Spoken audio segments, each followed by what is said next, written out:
What's up, everybody? We're going to make sure everything's working loud and clear before we get too far. Sometimes the camera and stuff doesn't work as I think it should, so we're going to make sure that it does. We got one loud and clear message, so that's good.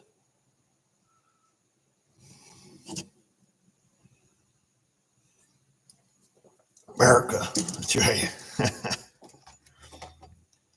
So I'm assuming everything has worked good. Yep, loud and clear. We got loud and clear messages, so that's good. Put a little thing up here. No super chats, please, just as a reminder. And that's it. Someday I'll look into how to turn them things off. But what's up, Oz Mechanics? Got Anthony White all from Italy. So that's fun. Nothing real specific to talk about today, folks. Just going to I had a free moment here on a Wednesday, which is good and semi-unusual, but we get a few of them, now and then. So we're going to take the opportunity to give a little What's Up Wednesday blast from the past. Used to do them all the time, and then kids got older and life got busier. So What's Up Wednesdays kind of got put to the wayside, if that's a word. But like I say, nothing real special. So we'll look in the comments. We'll see what we're going to talk about. Usually I have a little list, but I think we covered most of that last time, or a few things in What's Up Wednesday last time. So we'll just see. What's up. See what's happening here.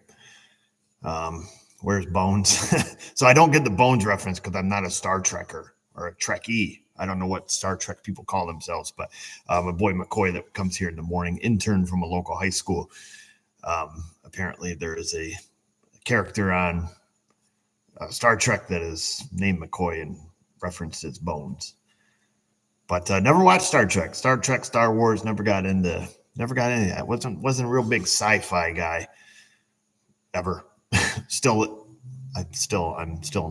not. I still ain't. So, and apparently there's a saying I'm a doctor, not a mechanic for McCoy. So I don't know. I wish we knew that, because we could probably play off that a little more. Make sure this thing's pointing right. Well, there we go. Is the picture clear? Video clear? Audio clear? Let's see here. I did try to turn on the slow chat so it's not flipping by, because sometimes we get over 1,000 people in here and it gets a little crazy. Anthony White, he wants to know if I work, or if I can work on Eurocars. I'm sure I could. I choose not to, and I think I've probably stated it before, because there's just not a lot in our area. We live in a very small community in a very country, rural part of New York in Steuben County. And there's just very, very few people here that drive, Volkswagen, Audi, Mercedes, BMW. And typically if they do, it's because it came from Craigslist and it was really, really cheap. So yeah, I rarely will see a Eurocar. So that's why we don't work on them. Do I weld on a vehicle exhaust with the battery connected or disconnected? Well, that's a good question. I'm going to tell you what I do, and I'm going to tell you the correct answer. The correct answer is you should unhook the battery. The real answer, in 20 plus years doing it, I've never unhooked the battery, and I've never had an issue. Can I? Absolutely. Can you when you unhook the battery? Absolutely. So you just have to think of your welder as current.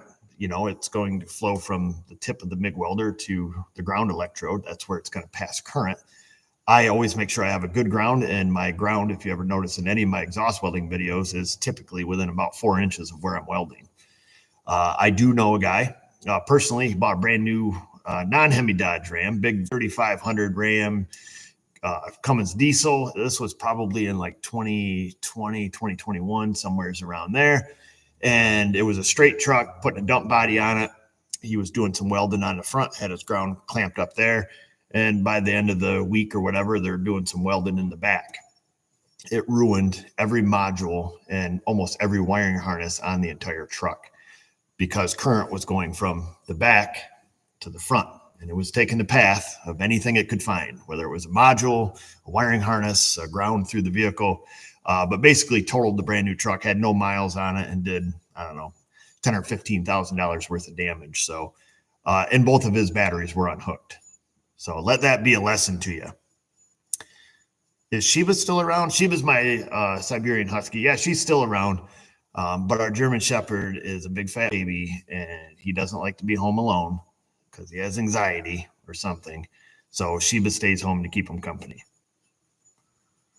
So that's it.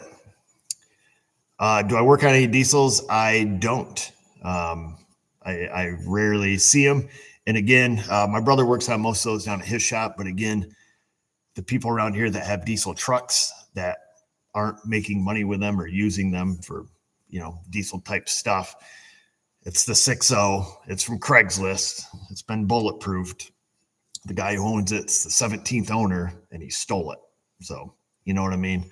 They're junk. Nobody can afford to fix them. So I just choose not to work on them because it's easier that way. People want to know about how the bendy welder did. The Flex MIG adapter I bought for my MIG welder we showed on the last What's Up Wednesday. Come to find out, I don't have the correct adapter for it for the Miller-Matic gun. They make them. I've contacted the guy who owns the company, and he's getting me one, but they were currently on back order from his supplier. So they have a supplier that makes them, probably overseas.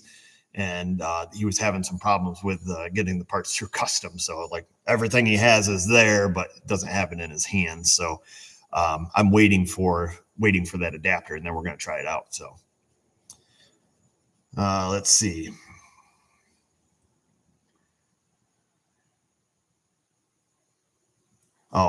This guy says his wife asked me about a scanner before Christmas, and I gave her a wicked suggestion, and he loves it. So must be she took my advice and bought whatever scanner I told her to buy for her husband. So that worked out good. Good for that guy. Everything's made out of Chinesium or unobtainium. Yeah, it's two products that most products are made out of, or two raw materials. What's the after shift beverage? Same one it usually is. It's your black cherry vanilla sparkling water from Wegmans. That's my favorite sparkling water. Keeps me from drinking soda, which I don't drink a lot of soda anyways, but it gives you the fizz, you know what I mean?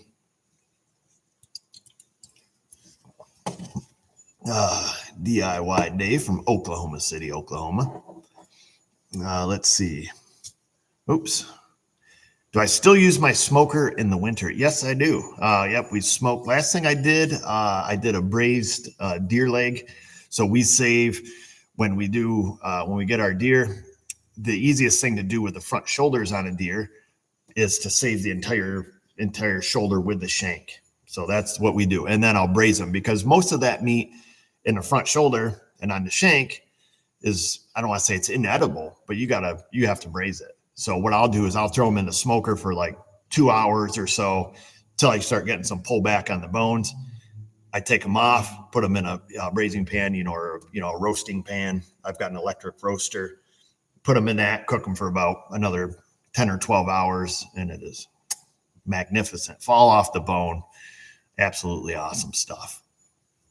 Yep, and that's how we do bear too. I got a bear, whole hind quarter off of a black bear, and we'll do the same thing with that. So, braise them, throw them in the roaster pan. It's just like roast beef. The stuff, it's absolutely phenomenal. What kind of bow do I use?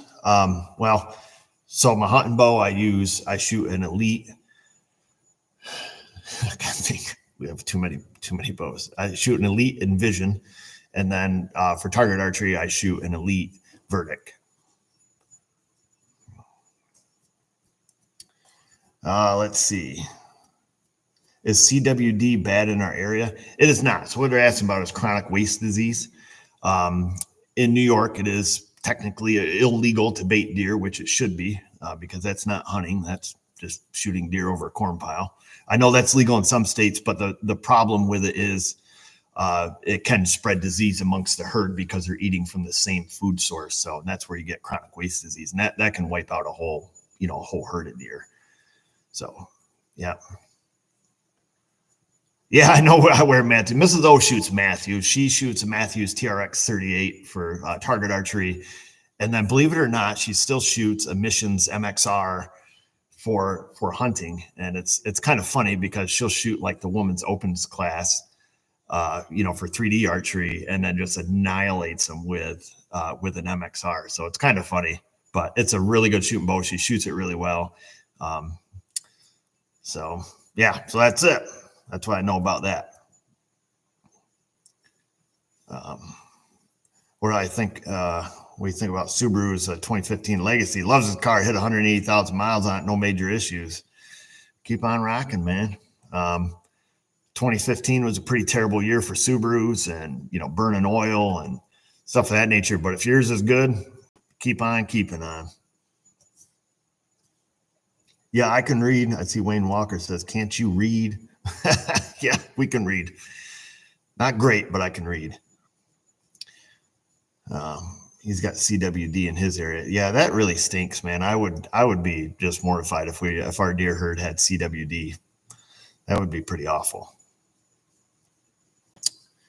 Let's see. What do I think about Alfa Romeros? I don't think about them because I don't know anything about them. I don't even know if I've ever seen one.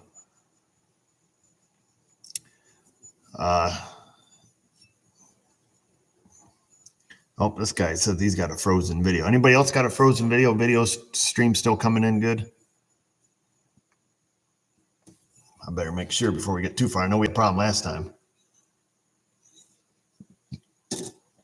Oh, okay. Yep, everybody's good. What 3/4 ton truck would I recommend? Well, this is going to blow some minds. If I was going to buy a gasser, if I wanted to buy a gas job, 3/4 ton truck, prepare yourself. You're going to want to sit down. I would probably buy a Chevrolet, in my opinion. Chevy 3/4 ton. They're easy to work on. They're pretty stout. They've got good, differentials, good sized brakes. I mean, they're a good 3/4 ton. 6.0, 6.2, I guess it is. Is that the new one, the 6.2 or the 6.6, whatever the new one is. I mean, I guess if I was looking for one, like if I could go out and just buy one, I would probably buy I don't know. I would buy one without AFM. I think in my mind, I tell myself 07 Chevy 2500 HD Classic. That's probably what I would go and get with a 6.0 in it. If it was me and I was buying a 3/4 ton, that's what I would look for. That's the vintage Chevrolets that I think they had it down pretty dang good. They got terrible fuel mileage. Their pulling power is not great, but it's just a super reliable truck. I know that you guys say that, because I'm a big Chevy hater, which I'm not. It's just, people keep saying that it's frozen. So I don't know. Well, let me know if it freezes up. Just spam the chat and let me know. But that's what I would get if I was going for a diesel power. I certainly would go with the Cummins. I would likely never buy anything Ford. They're just an absolute freaking disaster to work on. Just watch Ford Tech make you loco. I mean, he does time and chains and motors and every Ford known to man. They're a disaster to work on. You got to pull the cab for everything. It's just, I don't know.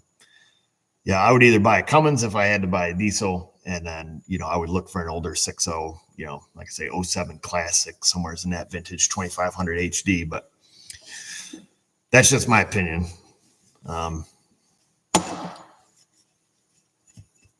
Let's see. Oh, it puts ads in the video. I did not realize that it puts ads in the live stream. I don't know what YouTube does on that end. Yeah, this guy said he had a 6.2 and a Suburban. Yeah, the 6.2, I think they were like in the Denali's and stuff. I don't really keep track of like what comes in what. It's just they come in broke, they leave fixed. I don't know models and generations, like Gen 2 or GMT 400s or what, all the lingo that the people that really eat, sleep, live and breathe cars. I've mentioned before multiple occasions, I'm not a car guy, so I don't know all that stuff. It says there's a 15-second ad every 5 minutes or so. Interesting. Does it stop? Do the ads, do they stop the feed?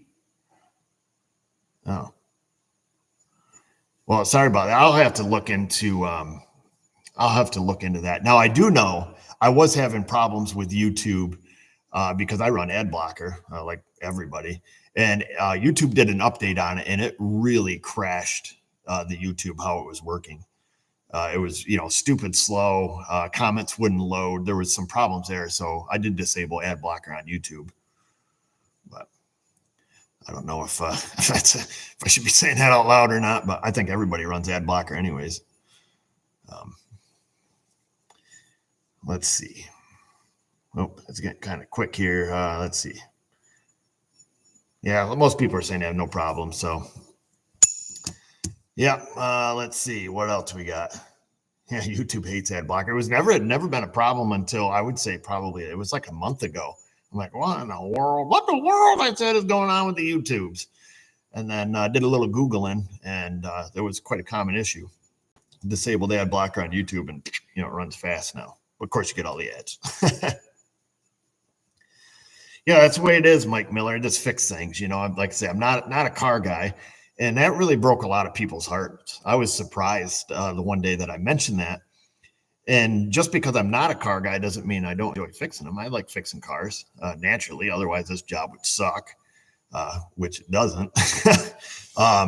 I enjoy fixing cars. I'm just not a car guy. I don't eat, sleep, live, breathe cars. No, like I say, know all the detail. That's what I consider a car guy. A car guy is a guy who comes in. It's got, his collection. He knows everything there is to know about that brand or that particular model because he's a big time car guy. Doesn't mean he can fix a car. It just means he knows a lot about those cars and all the little nuances like, oh, this one's got the chrome trim. So that's the street package or whatever. I have no idea the difference between any of them. They start, they run, they're junk, they all break, and they're made nuts and bolts and wires. That's what I know about cars. How's that? How's my four-wheeler running? Oh, pretty good. The Big Bear, she's sitting over there. Old Big Bear. But yeah, it does good. I got the carburetor. I got to put the carburetor on. I got to finish up a couple things, but just haven't gotten around to it yet. What else we got? Oops.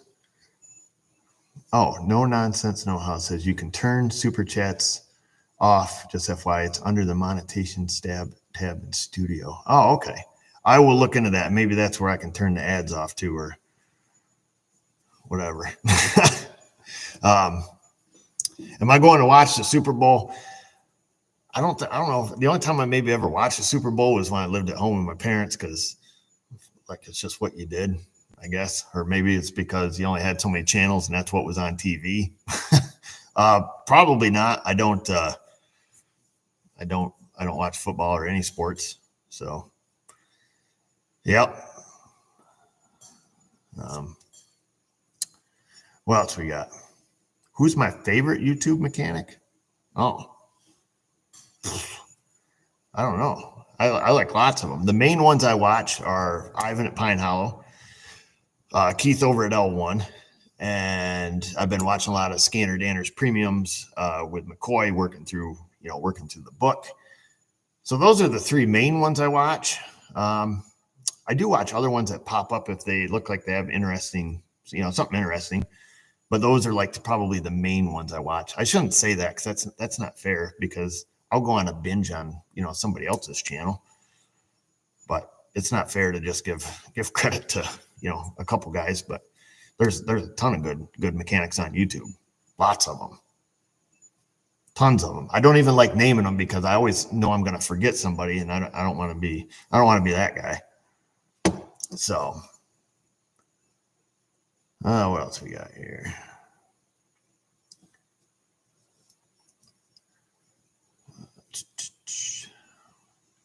Just trying to read, see if there's anything good going on here. Well, the neutral drop channel, of course, but they're not auto mechanics. Does elk taste better than deer? Boy, I don't know. I think I've only had a few elk steaks in my life. We don't have any elks around here. I'm too poor to go elk hunting, so.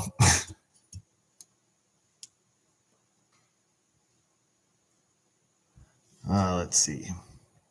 Yeah, Dave's Auto. Yeah, he's another good one. He's a pretty sharp fella. He looks like he's got a nice shop. If I wanted to visit somebody's shops, his shop looks nice. You know, full-blown machine shop, super knowledgeable guy. I don't see him so much on YouTube, but he comes up on my Insta quite a bit. Seems to be just one of those guys that's just packed right full of knowledge, been, in deep into engines, rebuilding them in his machine shop for a long time. Plus, it appears to have the ability to diagnose stuff. So, yeah, it would be interesting to see his shop. Let's see. Oh, he's getting a TV show. Is he really? I wouldn't be surprised. He's got a good personality. Oh, Diagnose Dan. See, this is why I don't mention names, because I always forget some. Diagnose Dan is absolutely fantastic. English is not even his first language. And, just does a fantastic job. He gets some bizarre stuff, too. It's super sharp. Hello from England. Hey, yo, what's up, Bri?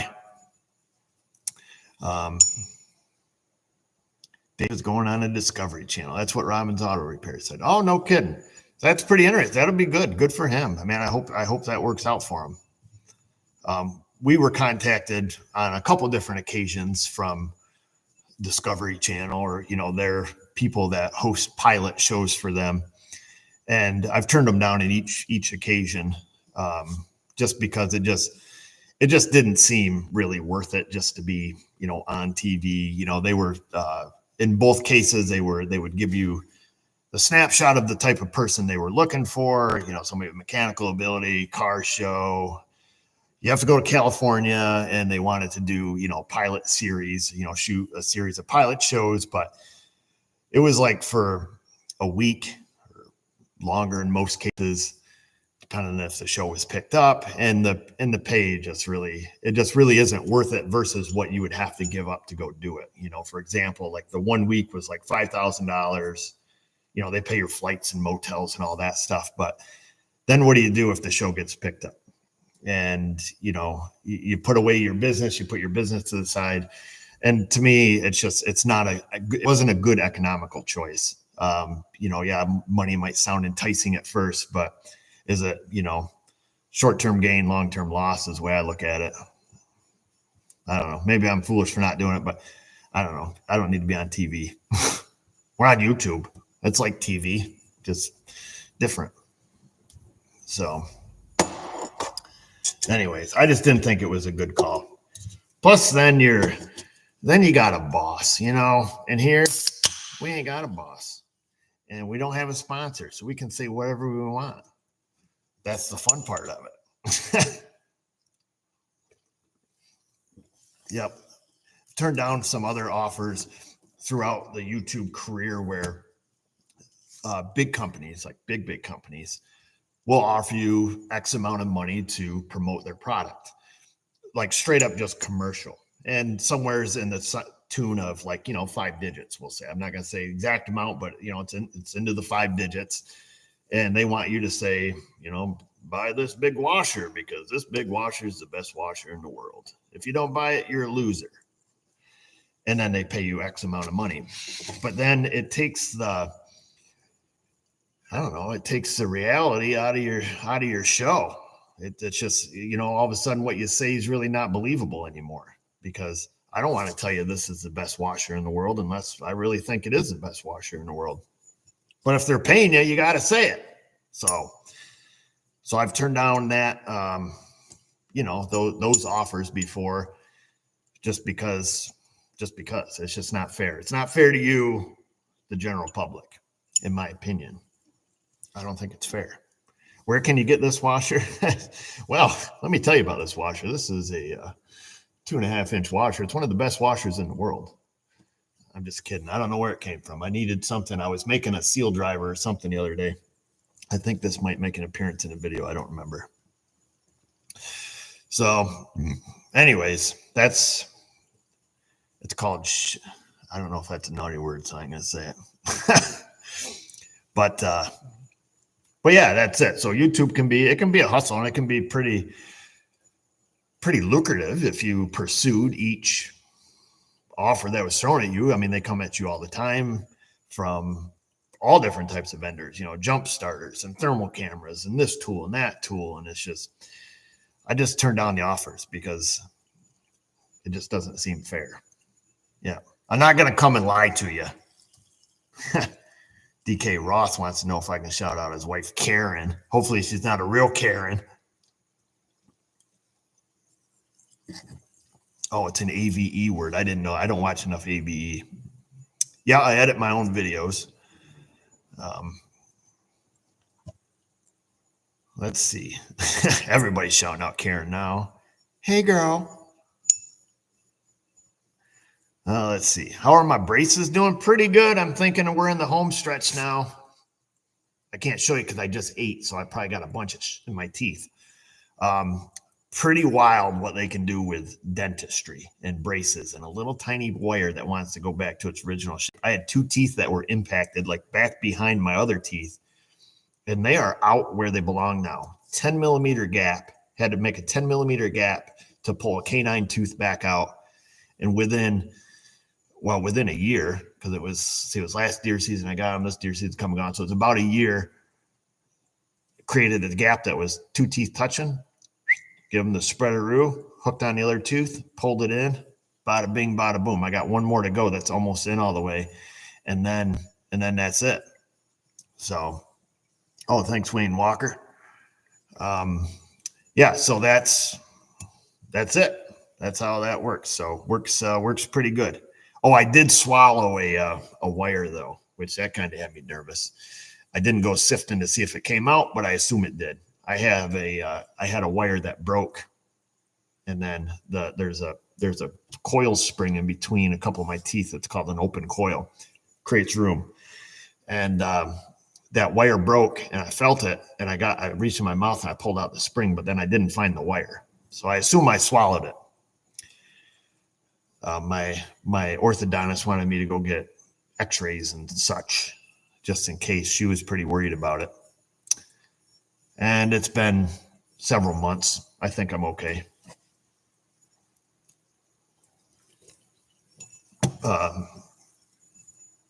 Yeah, sorry about the commercial thing here, folks. Let me see.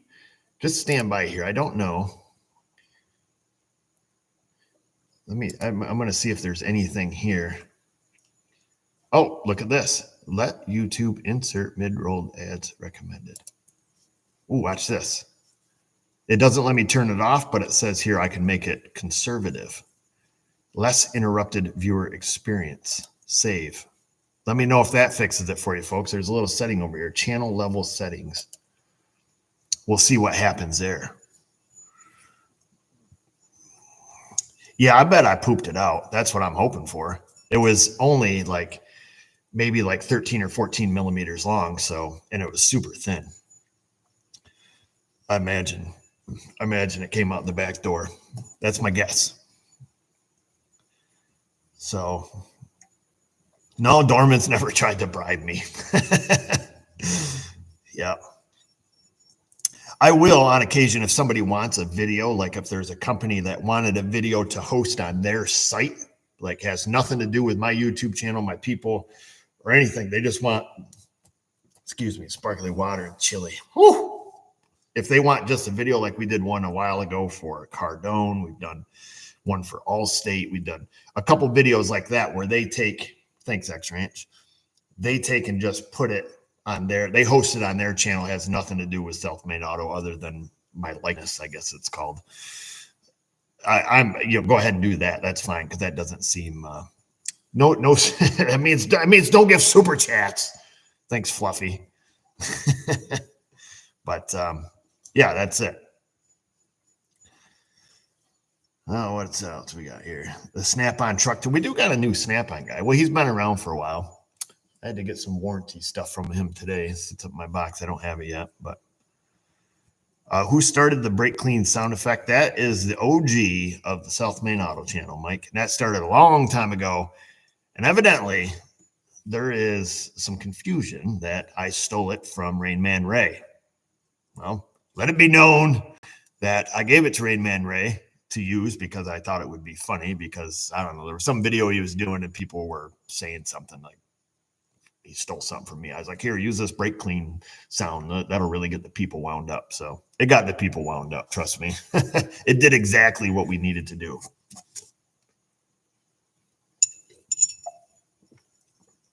Oh, what is the name of the orange box that I used to test the load side of a relay? Well, let me get it for you. It is the AES Wave U-Test, U-Activate. Sorry, I'll go get it. I'll show you. It's from AESWave.com. Check them out. These things are pretty hard to get. They usually don't have them in stock. They're always on back order. So this is what it is. It's the AES Wave. Now that we've seen this, I can plug my light back in. Stand by. It's the AES Wave U-Activate.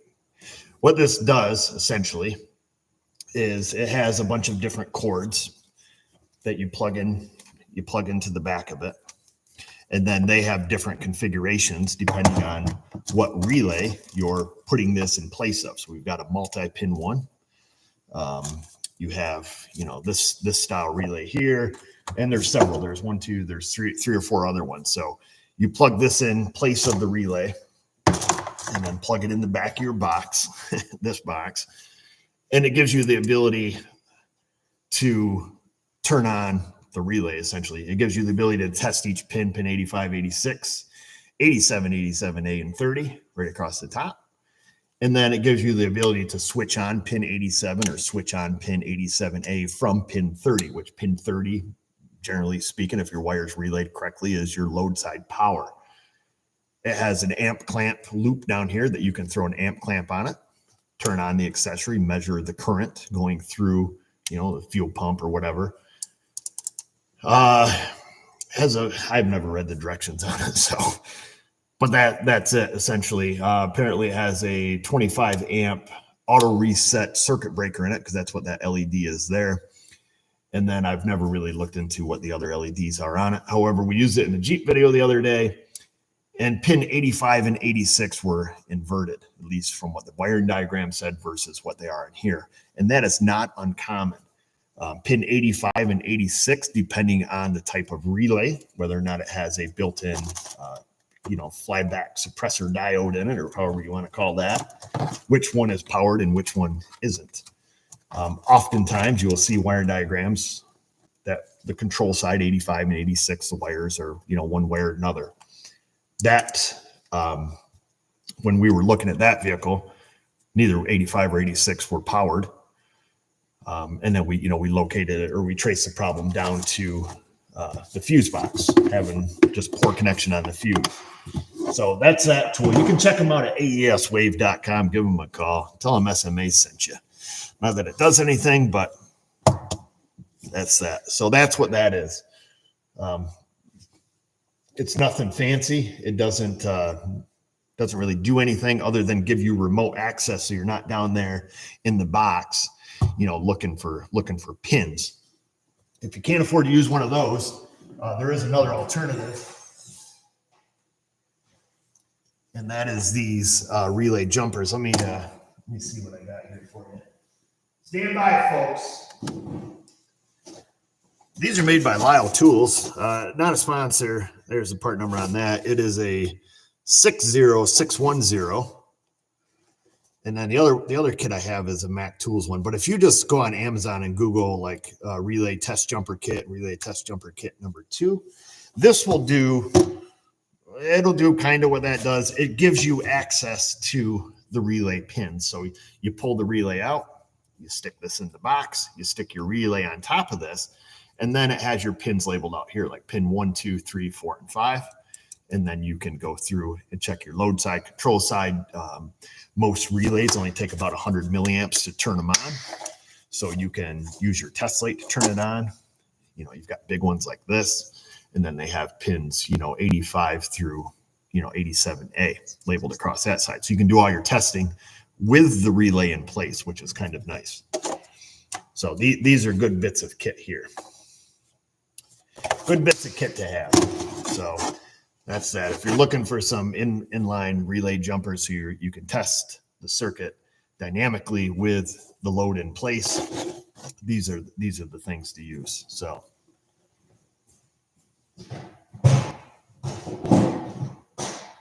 yeah, that's one thing I like to use. So yeah, and Mike Miller there says he likes the jumpers, but he also has the bypass relay switches, which those are nice to use. Which he's talking about these here. So relay bypass, I don't know, bypass common relay. So this is just a set of 3 in this package. And that's all they are. They just bypass the load side. They have a simple on-off switch. So this is kind of nice. Like, for example, if you're, it's like, the fuel pump's not working. Well, I got to get back there and we got to load test these wires. But, I don't want to leave the key on and leave the scan tool, or maybe the scan tool test only runs for 30 seconds because it's General Motors and it, shuts off. Whoa, Christopher. Thanks, dude. Appreciate that. Got a sign up here, though. Appreciate it. And you got to go back and check the wires, throw in the relay bypass, flick that baby on, and, go back and do what you got to do. That's what I use those for. So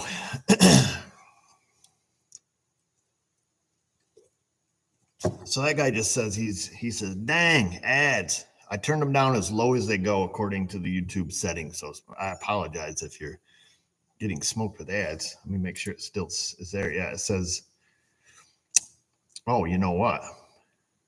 I can actually, it says, well, we'll just leave it like that. It says it's on conservative. We're being conservative.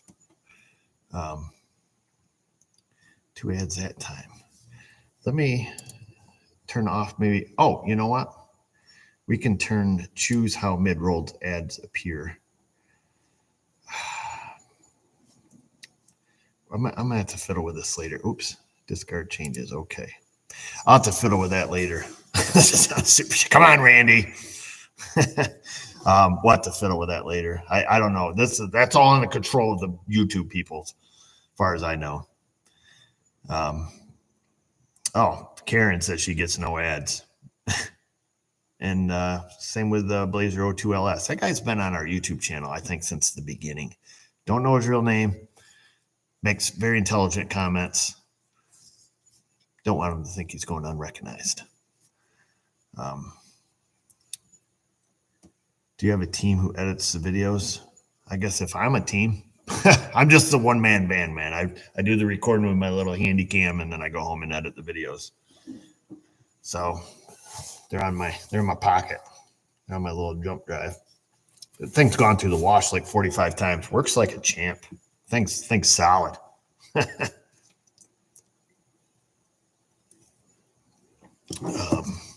I don't have anything that I can cover that up. I know it's washed out, but I got my light on. There we go. Kill the light.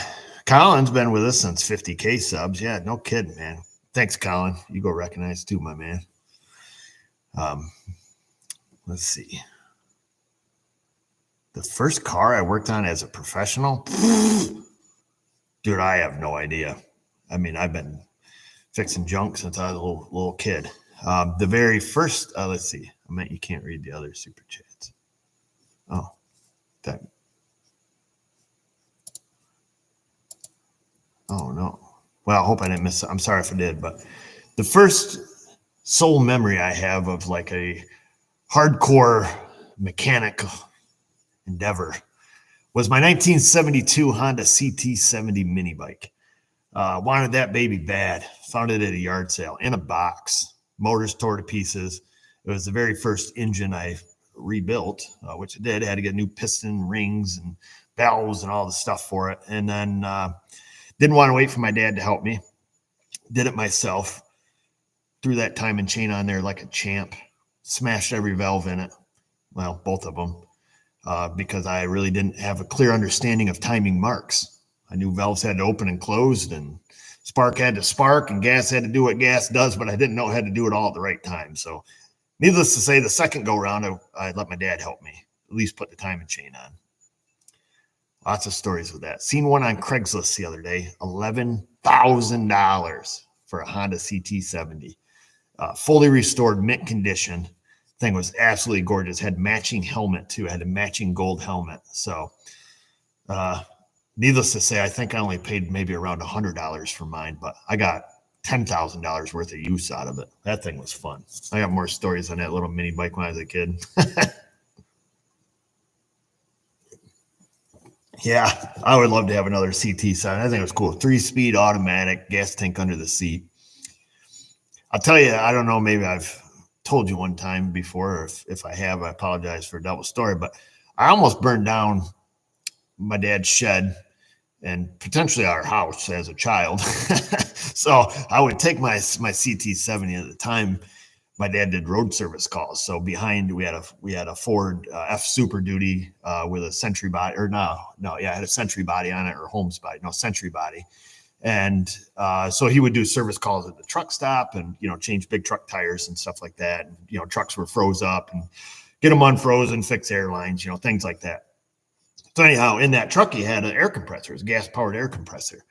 And I was a little kid, and I was always out of gas in my mini bike, but I knew he always had gas in that trailer. So I would go and steal my dad's gas, glug, glug, glug, glug, glug, fill up my mini bike. And then at, 2 o'clock in the morning, my old man's on the side of the road doing a service call, and his air compressor runs out of gas, and his gas can's empty. Despite probably getting a few ass beatings for that, I still stole his gas. And then he started locking his trailer. And then one time, one of my buddies was over. I was like, hey, you want to rip on the mini bike? So we're ripping on the mini bike. Well, lo and behold, we ran out of gas. I still didn't have a job or money or gas. So I told him, I said, I know where we can get some gas. So I went and got into the trailer and got some gas. But little did I know that my dad filled the gas can full of diesel fuel because he was going to teach me a lesson. So, glug, glug, glug, we filled up the mini bike, take off with it, wham, and then a big old cloud of white smoke, and that was it. So long story short, we push it back. I figure out that I got screwed by my old man because he put diesel fuel in it. So we push out back of the garage, or a little shed there at the time, and it was made out of, rough cut. It's like 20-year-old rough cut, drier than a bone. And we take and flip the mini bike over and dump all the diesel fuel out on the ground. And then we flip it back over once we get the diesel fuel out of it. And then we go siphon gas out of the lawnmower. I was a terrible child, trust me. We take the gas from his lawnmower, we fill up the mini bike. Well, we can't get the sucker to start. And had brothers growing up, watched them, light a few spark plugs into snowmobiles with, cigarette lighters and stuff. So go inside and get me some matches. Well, you can probably see where this is going. So we take the spark plug out. We're burning with matches.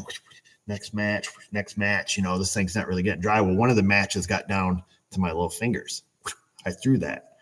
And, of course, there's gas and diesel fuel pretty much everywhere. And the next sound we heard was, woof. And it was the mini bike. And she was on fire. Woo! If my parents knew that, well, my dad's dead. And my mom probably wouldn't care right now. But back then, that probably would have constituted another ass whooping. Although we did get the mini bike running after that, but the gas cap didn't fit on top of the gas tank quite as good anymore because that burnt pretty good. Fortunately, the gas tank was full from the gas we stole from the lawnmower. And hopefully it's not my mom calling me. Nope, it's not. We'll have to leave that off the hook because some YouTuber is going to keep calling. Let me go stick this in the back room so we don't have to listen to it.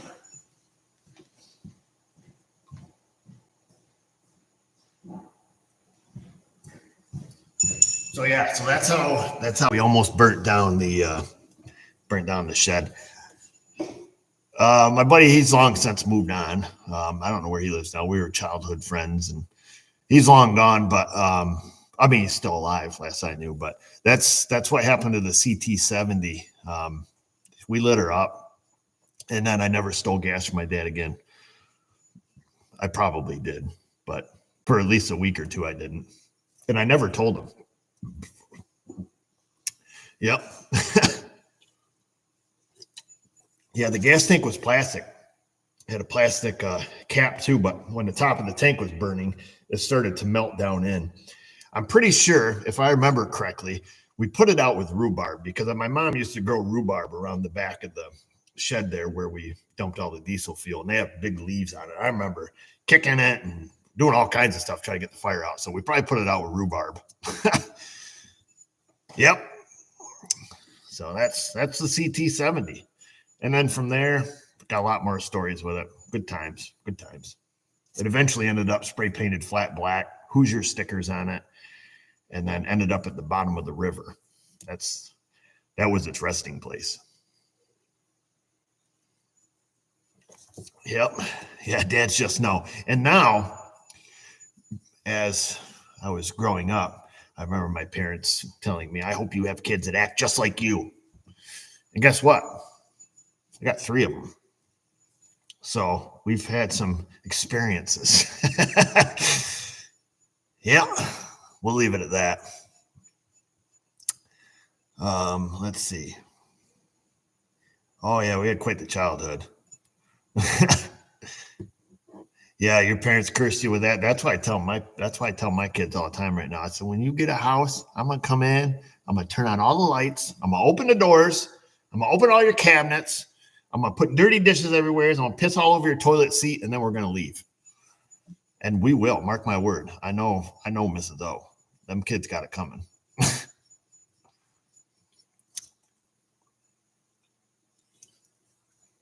Have I ever programmed Volvo keys? I have not. Don't work on any Volvos. I don't even know anybody owns a Volvo.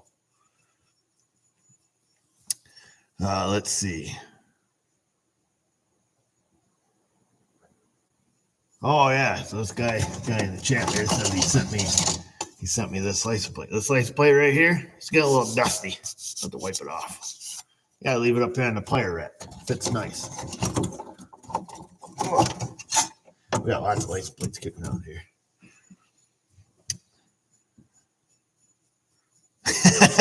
Give their children some permanent magic markers. That's pretty evil, but I'm going to remember that one. What do I use to program keys? So I don't program keys a lot, but I have the Autel, was it IM508? Is that what they call it? The Autel IM508. That's what I use. Don't do a lot of keys though. Almost not enough to justify having the tool, but we do some. Am I a big fan of the Power Probe? Why or why not? Yes and no. I'm a fan of it personally. I like my Power Probe 4, but it's because I understand electrical theory.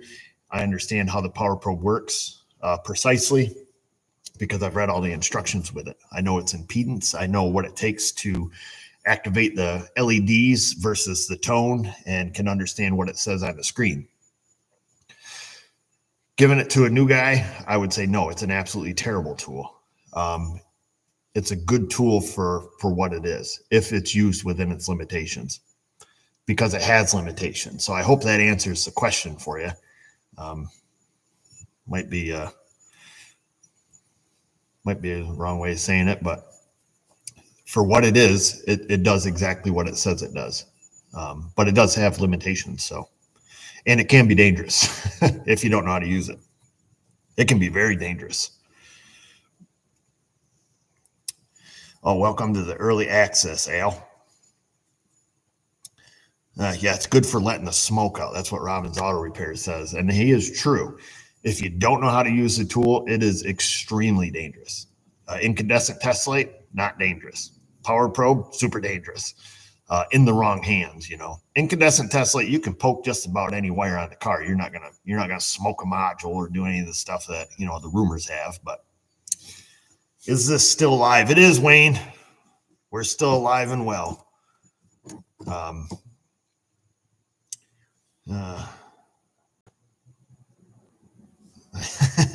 Yeah, scope on a rope, man. You know, the incandescent test light is perhaps still one of my favorite diagnostic tools. Give me a test light and a scope and a scan tool, and we're usually pretty good. You can do a lot with a test light. It's a very undervalued tool, because a lot of the electrical fundamental theory classes will really like tell you, you can't use a test light. Don't use a test light. It has to be LED. It has to be computer safe, blah, blah, blah. I say, show me a circuit on a PCM that I can probe with a grounded test light, 150 milliamp, 250 milliamp test light. You show me the circuit that will destroy the computer and I'll quit using mine. I've offered that to a multitude of people and I've yet to get a single reply. Everybody, all you hear is crickets. So, yep, you show me where that test light will let the smoke out of a computer and I'll quit using it. I can think of one circuit that it might damage, but it's pretty rare. How long will be in McCoy round? Is he in BOCES? So he is not in BOCES, and that's why he's here. So it's at a local high school. I don't know if I'm at liberty to say which one. You know, patient confidentiality type stuff. He's at a local high school, which sends their students to the BOCES program, which is a vocational, local vocational stuff. I don't really know how to explain it. He's a good student. He, excels academically and, in sports and all that stuff. He's, top of his class type thing. What the heck was that? Whew. Something. I got to think of the words and how to say this. So they're he wants to, what the world? He wants to pursue like blue collar type work, I guess we'll call it, something in the trades, whether it's, in a freaking mosquito. Is that really a mosquito?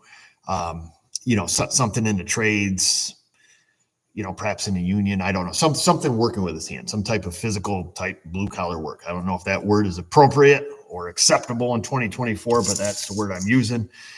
And he doesn't want to go to the BOCES program, which is understandable. And I'm not going to sit here and trash talk the BOCES program, but the way our schools are run nowadays, the BOCES program is pretty much a joke. They take any kid they can take, whether the kid has abilities or not, whether he's going to pursue that certain trade or not, he or she is going to pursue a certain trade. It's very difficult for the teachers to have, let's say, 30 students in a automotive class that now is not just automotive based. They're not just teaching, you don't just show up, do classroom time and then do shop time. They now have to put in an hour or so of academics each day too, English, math, stuff of that part into the classroom time. So that cuts in on the kids' actual trade learning, even though it is usually geared towards their trade. The mathematics will be geared towards, construction or automotive, whatever, but it's a failing program in my opinion. So this school that he's coming from is trying a different avenue where they can take kids who have skills and abilities and wanted or likely going to do blue collar type work and inserting them into the trades, into the different trades to let them see this, if you're not going to college and, this is a route that you might pursue, here's what it looks like. So yeah, BOCES is awful anymore. I didn't want to say it because I hate trash talking a program. When I went to BOCES, it was great. You screwed around, you were done. That was it. Our first day we had like 30 kids. Second day we had 15. That was it. You dicked around at all. You were done. It was over. And of course there was a little more grace given as time went on. You're obviously, you're missing your frontal lobe. You're 17 years old. You're in the BOCES program. You're going to do something stupid. Obviously you're male. So, as time went on, we were allowed a little bit of grace in our class, but initially there was nothing, and they didn't teach to the bottom of the class. They taught to the top of the class and allowed people in those programs to excel. But things are different now. So yeah, things are way different now. You go to the school and, kids getting coddled and it's just a mess. But you get into that and then people get all pissed off in the comments. So we'll leave that alone. That's my opinion on schools. Did Josh leave? No, my boy Josh, he's still here, still going strong.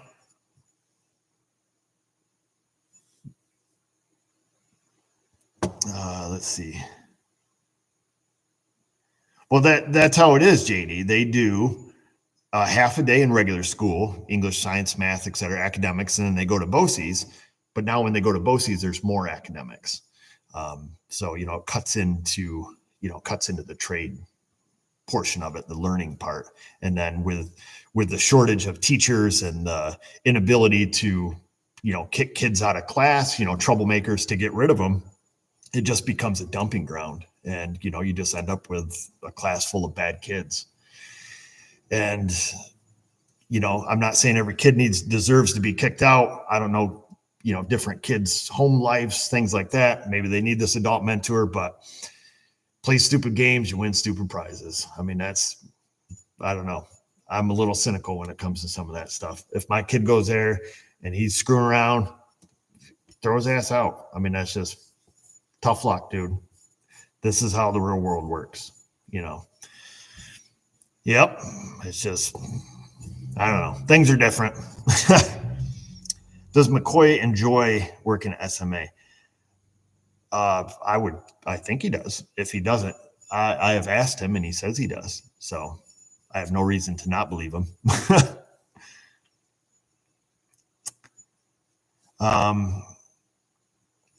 Have you ever heard of Excel Pedal APP2 data dropping out on Dodge and live data?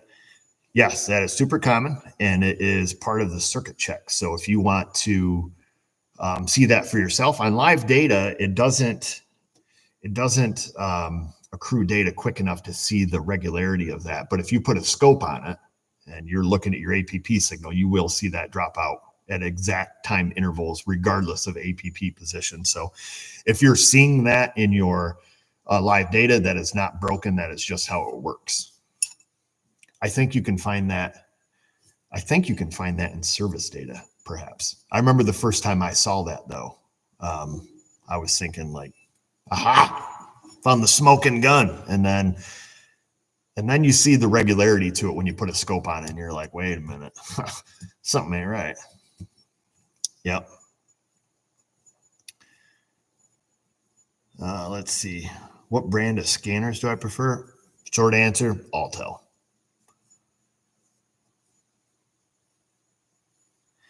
Oh, man. Yeah, the CT70, man. You get me thinking about that again.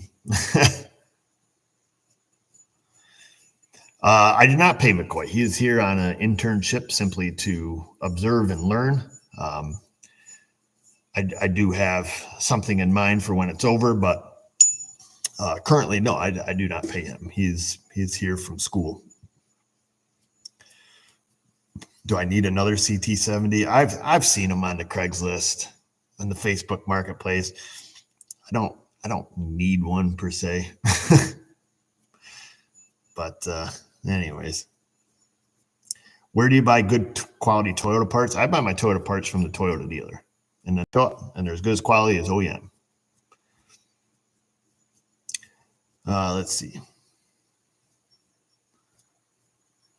Not Craigslist. Yeah, man. Who doesn't use Craigslist? I still use it. Maybe because I'm old. I don't have a Facebook account for my personal stuff, but my kids have some Facebook Marketplace, so I borrow their phone and troll through that to find good deals. Or I tell my kids what I'm looking for. When they're on the Marketplace scrolling, they tell me.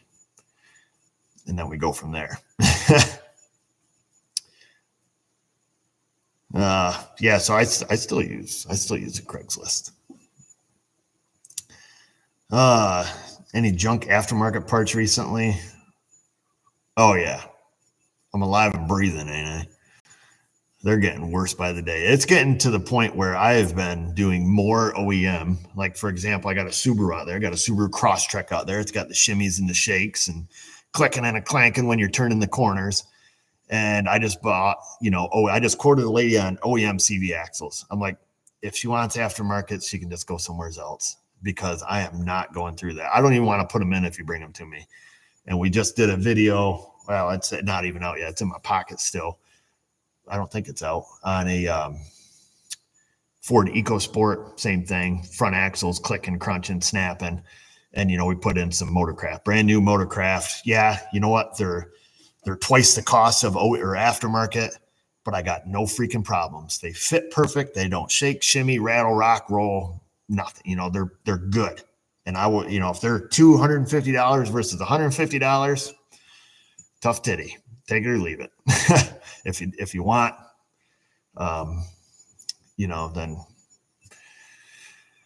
then go somewhere else. But that's just how it is. Any help on quitting dip? Just quit doing it. That's what I did. Just stop. Have your little daughter come up to you and say, "Are you gonna quit chewing?" And they say, "Yeah, honey, when this roll's gone." And then when that roll's gone, you just quit chewing. And then you're mean and angry and pissy pants for about 3 days, and then life goes on. What's the bell that dings in my video? That's when the front door opens or the side door. One of the external doors opens up. It dings.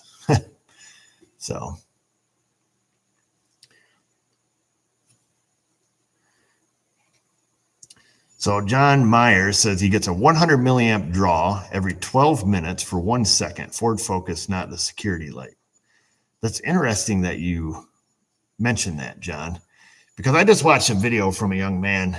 I do not remember his name. He doesn't have like a super popular YouTube channel. And he had a Ford, but it was a Ford truck that was in for an alleged battery draw, which, if I remember correctly, I'm going to get it wrong, but it was like a long time. Like the truck had to sit like 3 weeks or something, like a very extended period of time, which I thought was kind of unusual. But this kid traces this thing down. I mean, this kid went after this thing and ended up tracing it down, which network was coming alive first. He found out which CAN bus was turning on. Then he found which module was turning on exactly. Long story short, it was the TPMS module that was turning on every so many minutes. Like, it's kind of reminding me of yours, like every 12 minutes ish. I don't remember the particulars. But then he ended up removing all the wheels from the vehicle, sticking them completely in another room, and the draw was gone. The one that would pop on for just brief moments, just a very small fraction of time over a period of time, was coming from the TPMS sensors, is what he had determined.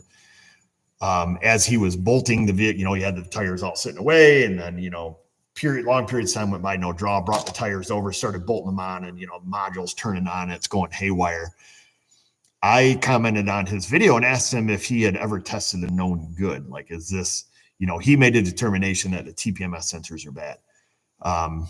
I'm not going to knock it because I'm not there, and he did not put new TPMS sensors in it while it was at his shop, so there's no way to prove that.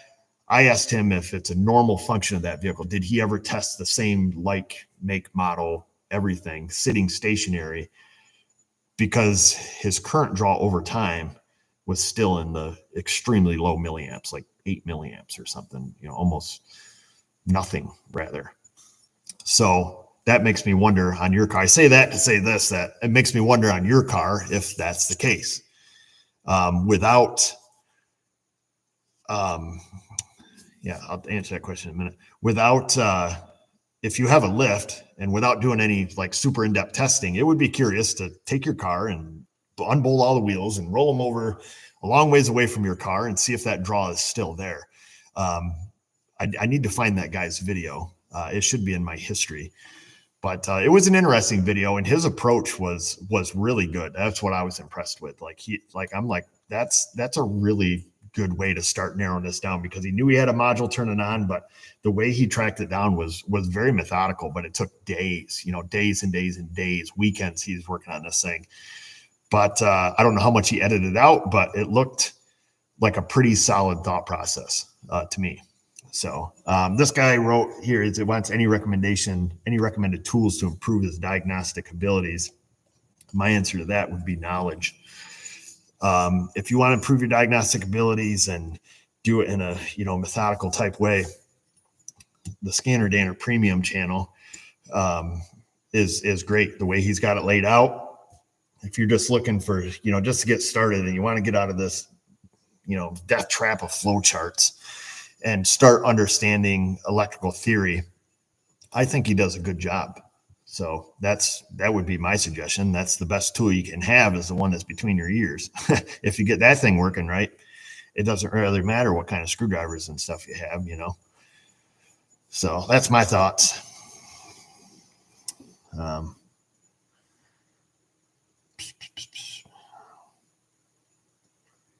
Yeah, this guy says he had an aftermarket Jeep front prop shafts last 18 months. Almost no grease in each end. Yeah, that's the way it is, man. I tell you. So this aftermarket stuff is just getting terrible.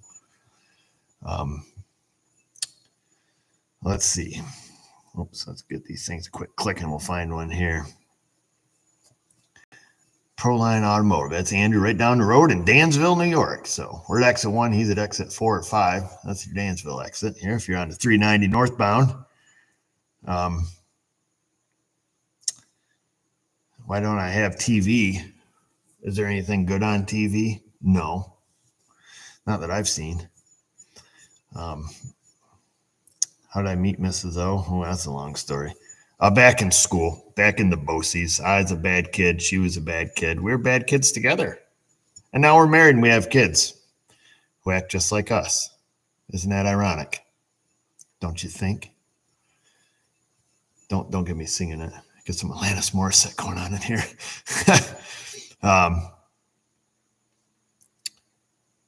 Let's see. Oops. Blazer is answering somebody's question, which I didn't see it. You can buy various bulbs that fit inside Cummins test lights. You have to make, or you just make them using known amperage, like 5-watt marker bulb, 35-watt turn bulb, 55-watt headlight. And that is so true. And I have multiple test lights. I don't know what question he was answering, but that's what I do. We have multiple test lights. I mean, you guys have seen my homemade ones. They're nothing fancy, just some wires soldered on some pigtails. We'll get them for you. Show and tell.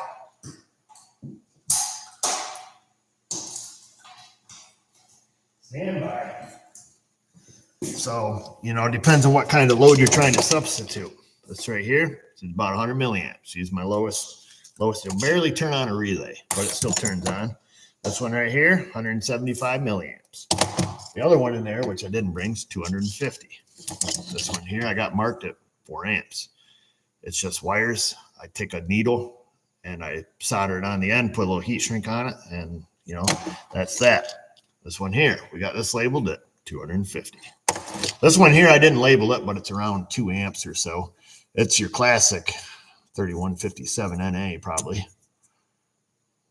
I don't have my glasses, so I can't read it. Probably 3157 NA. Dual filament. We've got a ground, and then we have 2 different filaments. We've got 2 different loads through one bulb. So, yeah, I mean, these are just cutoffs from the junkyard or the auto recycling facility, as they like to be called. So there's that. That's, you can build yourself test equipment pretty cheap when it comes to substituted loads.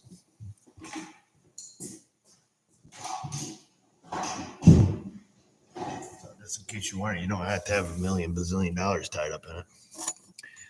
DIY Dave says he's got a garage full of Toyotas right now. Say it ain't so. Don't worry, they're just all out of washer fluid.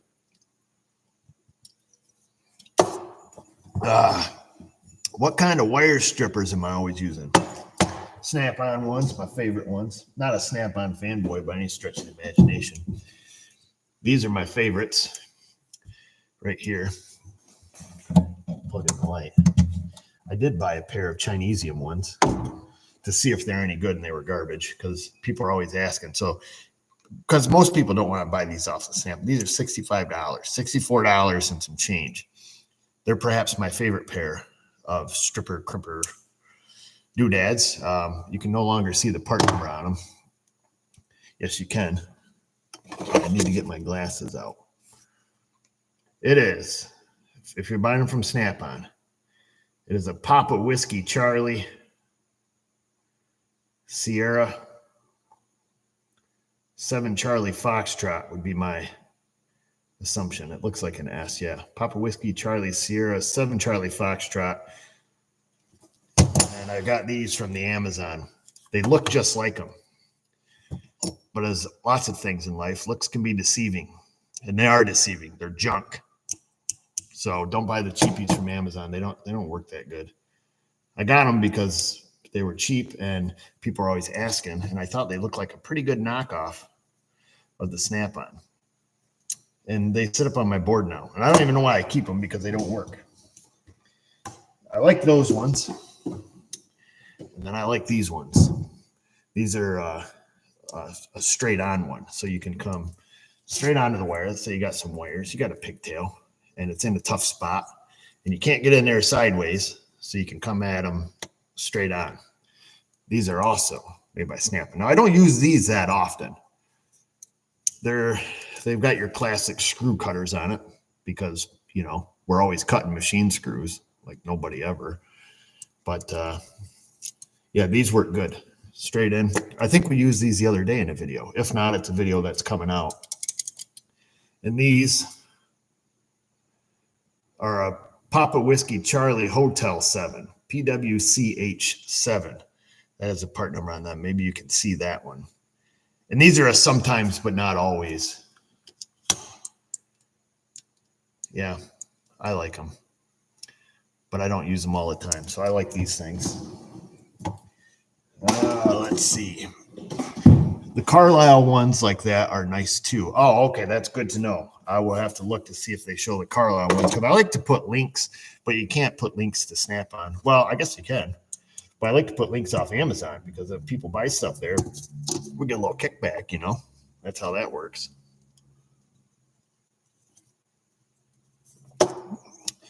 Let's see. Oh, Mrs. O was 100% bad. She was a worse kid than I was. And I'm not at liberty to say her stories, although I know most of them and was involved in some of them. But she was way worse than I was. So think about that for a while. She was naughty, naughty, naughty. Maybe we can invite her on sometime and she can relive the glory days. I don't think you call them glory days when it's full of regret. But anyways, did Mrs. O do weed? I'm not at liberty to say what she did or didn't do. But yeah, she was naughty. Way naughtier than me. That's all I know. Yep. No, she's bad. So, anyways. Oh, S straight, H horizontal. Yeah, it could be. Yeah, Snap-on part numbers are funny like that. You can usually figure out what the tool is based on the part number. Yeah, those were the days. I don't know if we would say those were the days. Those are the days that I try to get my kids to avoid because we want them to learn from our mistakes. However, yeah, you know, so what else we got? Yeah, no, she was. She's naughty, naughty, naughty. Let's see what else we got. Yeah, she's a good kid now. We both are, somewhat. Tats. Oh, she's got tattoos. I don't have any tattoos. Miss O's got tattoos. I don't think she's got a couple of them. Yep. Our 1234 YF is $2,000 for 10 pounds. You got to be shushing me. I don't even want to look right now. Last time I bought it, I think we paid $700, around $650 or $700 for 10 pounds. What do I think about new cars using pulse width modulated signals on simple circuits like hood latches to conserve current? That's interesting, Hunter. I don't know. I wouldn't know what to think of that. That's seems kind of weird because those circuits really didn't draw much current to begin with.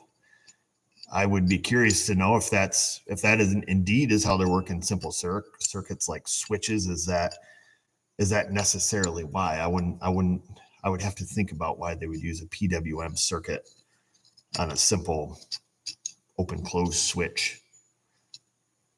Yeah, because all the signal sensing, circuit diagnostics can be made with just a simple voltage on it, pulled high or pulled low. I don't know. I don't know what to think of that. And I can't say that that I've ran across that yet or seen that. I loves it when I'm saying, no, she was naughty. She was. I wish I could tell you some stuff, but she would probably not be happy with me. Plus, it would be rude of me to say without her permission. Yeah. Let's see. Yeah, Ben Madison. He wrote something here, and I can't think about it because I can't do two things at once. Oh my goodness. It's Mrs. O. You're on live chat. Wow. Hey, Live? Yeah. So did you know we were just talking about you? Must be. So the people, now we were talking, there were some childhood things that came up. Oh boy. And there may have been a mention that you were way naughtier than I was as a young lady. Oh, great. Let me tell them about you then. No, I didn't tell them about you because I told them that would be rude and disrespectful to you, that you would have to tell them on your own if you chose to. No. But I told them that you were way naughtier than I was.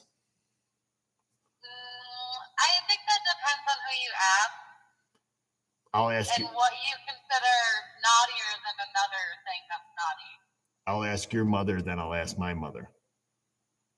Oh, I don't think so, because that means you have to tell them both all of your naughties and all of my naughties, and that's probably not something either of us want to do. Oh no, they can only relinquish the stuff that we've been caught with. Oh no, that doesn't count. Oh. You can't say that because you're saying that I was naughtier based on what you know of me, and I'm saying that you have to consider all of your naughties, known or unknown, by your parents. Oh, okay. Well, I don't want to blow myself in. Yeah, but you want to blow me in? I'm not blowing. Nobody's blowing anybody in. Mm-hmm. So, okay. Well, do you need to talk to me privately? No, I was just wondering if you had brought the children's dinner home or not, and how you were doing after your bowl of chili. Well, I'm drinking a couple sparkling waters. Got just a little tickle of heartburn up towards the top, but I'm doing okay. And no, I have not been home yet. Okay. So the people think that you're awesome here in the comment section right now. You got about 2,861 people listening to you. And it was, wait. Yes. People think I'm awesome because I was naughty? Well, they want to know why, but I tell them I cannot tell. No, I am refined. Reformed. Well, same thing, right? I had to become more refined than I was. I guess I wouldn't really consider myself refined, but reformed definitely fits. I don't think you're refined. I think you're damn fine. What? I just made that up. Wow. So, anyhow, well, we'll let you go. But are you going to stop in? No, I'm going to go home. Dang, the people really wanted to see you. And the children really want to go home. Oh, okay. The boys won. Oh, like good. 86 to 43 or something. Oh, wow, they murdered them. Yeah. So, all right. All right, well, I got to get back to the people. All right, I'll see you later. All right, we love you. So you be good, okay? You understand me? I am good. I mean, real good. Real? Oh, I know. All right, I love you. Love you, bye. Goodbye. Wow, we better not talk crap about Mrs. O again because she called us right up. That was spooky. That was spooky. Yeah, she'll never tell you how naughty she was. And you just have to use your imagination, I guess. But anyways, yeah. Oh, man. The weirdest thing a fan brought me. Well, that's kind of interesting, right? So there used to be this one person, Canadian, would send me boxes, like boxes full of stuff that looked like it possibly came out of a junk drawer. Just very random things, useless stuff like old cords and just and would write like a very illegible letter. it didn't, you just couldn't read it. I mean, it was just like words, and it was really weird. I would get those packages from time to time, and they have since ceased. But yeah. So, oh yeah, Ben was saying that the PWM is used for better circuit analysis. On off can't find open shorts in the ECM. Well, I don't know about that, Ben, because I would have to think of that. And I'm not a big electronics guy, but typically circuits that have, let's just say, a bias voltage on it, they have the ability to detect whether the circuit is open when it's not supposed to be. Let's say it has a 12 volt bias and the switch is closed or is supposed to be closed according to other data inputs, and the switch still, or the bias voltage is still there and it's still 12 volts open. It'll throw a code for open circuit, or if the circuit is pulled low, it can only assume faulty switch input or short to ground or short circuit. I don't know, because I'm not an electronics guy. I don't know how a PWM circuit would differ in deciphering those two, an open versus a short, when that can be done measuring voltage across a resistor, just a steady voltage, not a PWM. So, but like I say, I'm not an electronics guy, so I don't know the difference of how those circuits would compute with inside the ECM, detecting open versus closed, when they certainly do that now with non-PWM circuits on most everything. So, oh.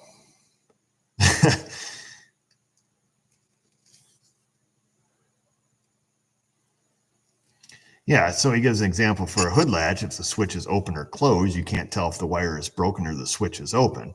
Right, but I don't know how a PWM would determine if the switch...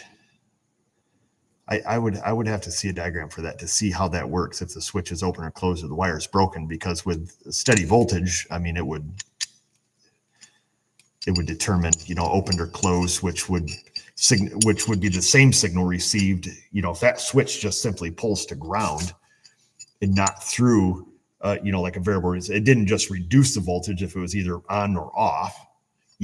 There is no difference between an open circuit and a short circuit versus an open switch and a closed switch. So I don't know. I would have to really give that some thought.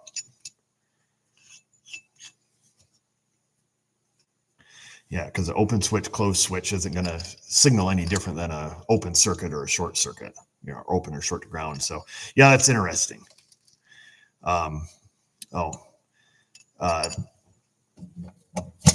Have you ever heard of any car's truck having a safety feature that makes the engine stall before the car will overheat if the car is about to overheat? I can't say I've heard of that. Excuse me, man, I got the chili burps. Oof, sorry. It was good chili, though. D Wood Dog. I've never heard of something that shuts it down. I've seen it on big trucks where they'll get derated. But I've never seen anything shut down a car. Usually they'll just go till they blow. Just because. Oh, thanks, Jay in Arizona. So yeah, I don't know. At least it's nothing that I've ran across before. I've seen them go into a default strategy, temperature gauge drops, message comes across, fan on full blast, AC disabled, start kind of load shedding stuff that can make it overheat. But yeah, nothing I've ran across, but it certainly could be out there, I'm sure. But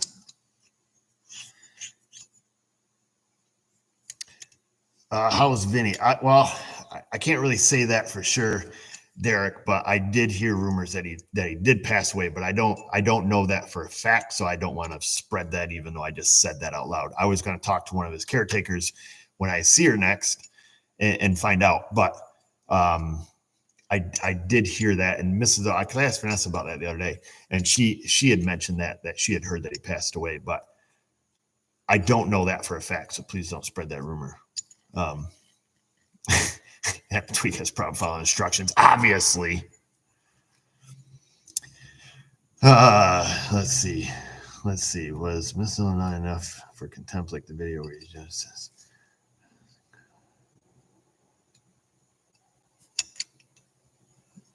I don't know what that means.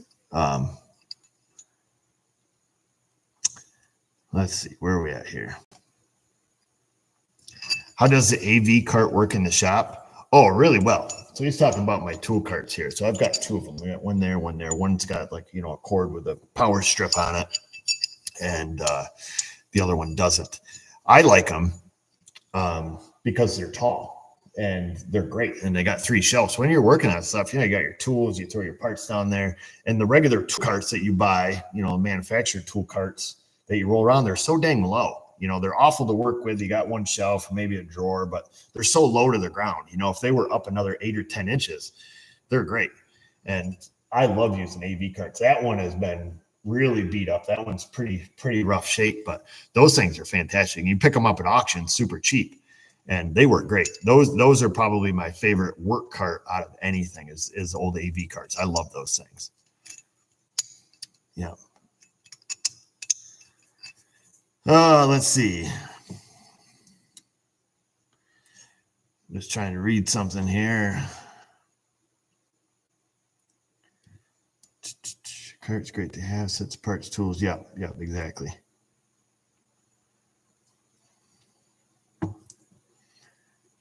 Where do you learn the foxtrot lingo? Well, you can learn it online. It's your NATO alphabet. It should be taught in schools so people can communicate on the phone without trying to make up words.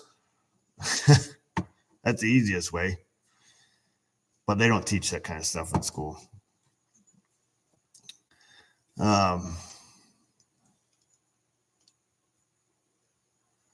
Oops, let's see.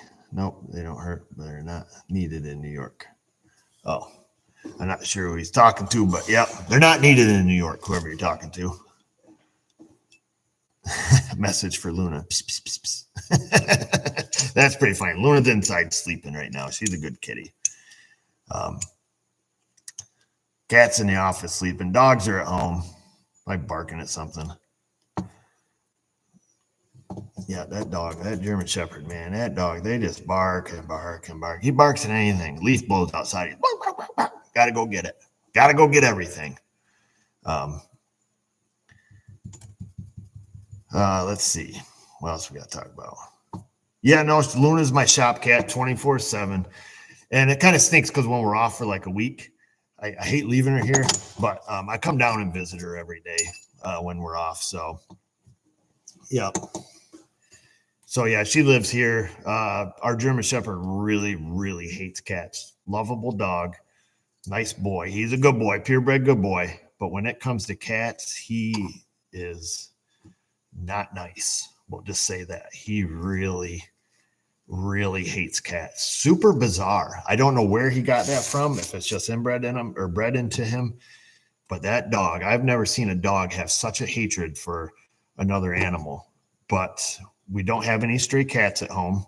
We don't have any feral cats at home anymore. And that dog hates cats with a passion. You'd think they were the worst criminal in the world as a cat. His eyes go black and he just turns on mean when it comes to cats. But anyhow, full shake. No, it ain't pretty. I ain't going to describe it because it ain't pretty. So yeah, so Luna can never go to my house as long as Weston is alive. And if you're a cat, do not go to my house ever. But yeah. Oh, he's mean. Yeah, this guy said his German Shepherd dog, he'd chase the cat to hell and back. That's the way it is, man. I have never, my dog Sheba, my husky, she loves cats. She acts like a cat. She pretty much is a cat. But she'll attack anything else. They got in a porcupine the other day. That's a freaking mess. And, she'll go after porcupines and skunks and possums. I mean, that dog's always bringing something home. But that German Shepherd, man, he doesn't mess anything else. He don't care about squirrels or deer or anything. But you don't want to be a cat. I'll tell you that. Yep. Yeah. Don't. Austin says he's a cat. He must be one of them furries. Yeah. Don't come over if you're a cat. Trust me. Yep. Yeah. What do you do to keep the mosquitoes away? Well, they're not usually that bad. I had one buzzing around here just a minute ago, but if I'm outside and it's really bad, like say we're shooting archery or something and the wind's not blowing, usually we got a breeze, so we don't have mosquitoes, but I like to use thermocells. Those things work great. They keep mosquitoes away. What do we give our dogs for ticks? They wear the Abreva collars or whatever it is, the collars for dogs there. And those work really good because we have a terrible tick problem, particularly in the spring. So like here with the weather starting to warm up a little bit here and there, we will, we'll get them new collars and they work really good. So, cause we get ticks pretty terrible. All right. See you later, DIY Dave.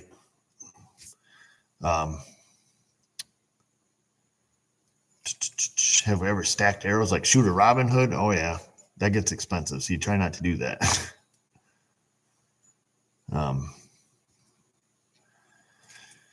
Let's see here. Yeah, so this guy says his dogs didn't mind cats, and this guy says his German Shepherd loved cats. She lets her daughters cat beat her up.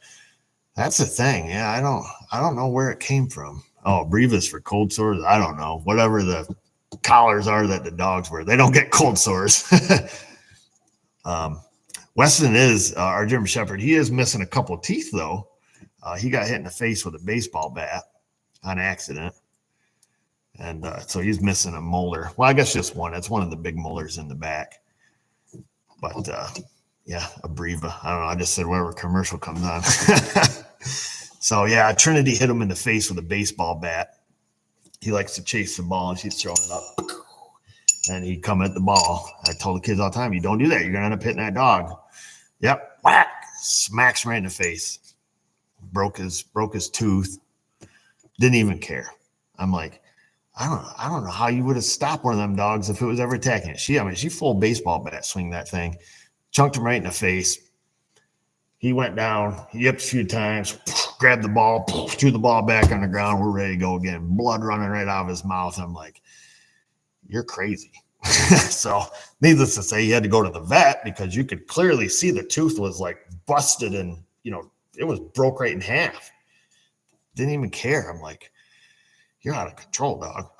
So he had to go to the vet and get his tooth taken out. So now he's got a big gap. Yeah, so we did get the porcupine quills out, Bill. My husky, she wasn't too bad. She had them in her mouth, under her tongue, in her nose. Vanessa said the porcupine was a juvenile because she was out with the dogs, and she heard our husky getting after it. So she goes over there. She thought it was a skunk, ended up being a freaking porcupine. So Vanessa's trying to get the dog off the porcupine, and finally the porcupine goes up in a pine tree. And of course, by then their face is full of quills, or at least a husky was. The German Shepherd, he only had 8 quills in his nose. And I'm like, well, we ain't going to the vet. We'll get them out. The husky, she wanted those quills out. We just went through, got every one of those suckers out. The ones in her mouth, she wasn't super happy about that, but I went and plucked all them out. She's happy, little blood, good to go. That German Shepherd is the biggest freaking little wuss bag. He didn't even touch one of those things, and he didn't like it. And we got him out of his nose, but yeah, he was not happy about that. Yep. Yeah, the Pakistani truck channel, those guys are hardcore. Let me tell you what. They're a force to be reckoned with.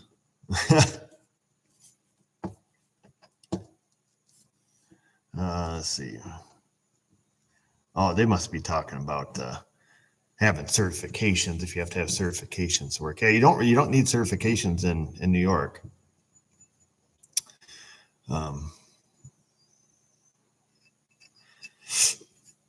Excuse me. Well, I don't know. We probably should be wrapping it up here soon. How long we've been on? 1 hour, 34 minutes and 10 seconds currently. Man, this chili is. I told Mrs. O I do not want some chili. I hate heartburn. But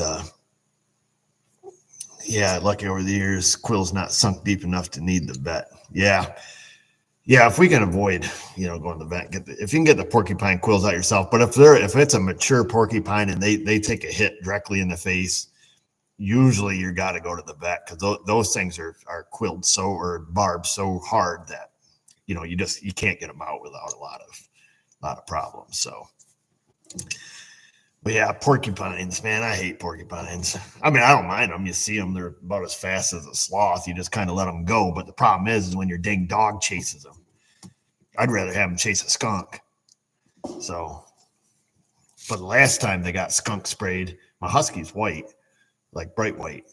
Well, she came back and she was yellow, like dark yellow, all down the side of her face. It was terrible. Yep. Take some Pepsid for the heartburn. Yeah, I'll just take a little hit off the old, hit off the old bong, hit off the old, the pink stuff there. Come on, man. Acid, heartburn, indigestion, upset stomach, diarrhea. That stuff. Not NyQuil. I can't even think of the freaking name. What is wrong? Pepto-Bismol. Gosh, some bismuth juice. Give me a break. Yeah, take a little whack off of that stuff, and that'll slow you down. It makes your poop turn black. That's kind of weird. It also can make your tongue go black, which is also kind of weird. Yep. Yeah, it tastes like bubble gum. Well, let me tell you about that, Adam Tweak. Mrs. O, because I like, if I have a little chili, a little chicken wing, something I shouldn't be eating because it gives you heartburn, a little 30 milliliter shot off the Pepto, you're good to go. Glass of milk, just something to kind of, take the edge off. Well, Mrs. O, I ran out at home and said, hey, you grab me a thing of Pepto. Oh, yeah. So she gets it. It's at home. It's in the cupboard for a while. Don't even pay attention to it.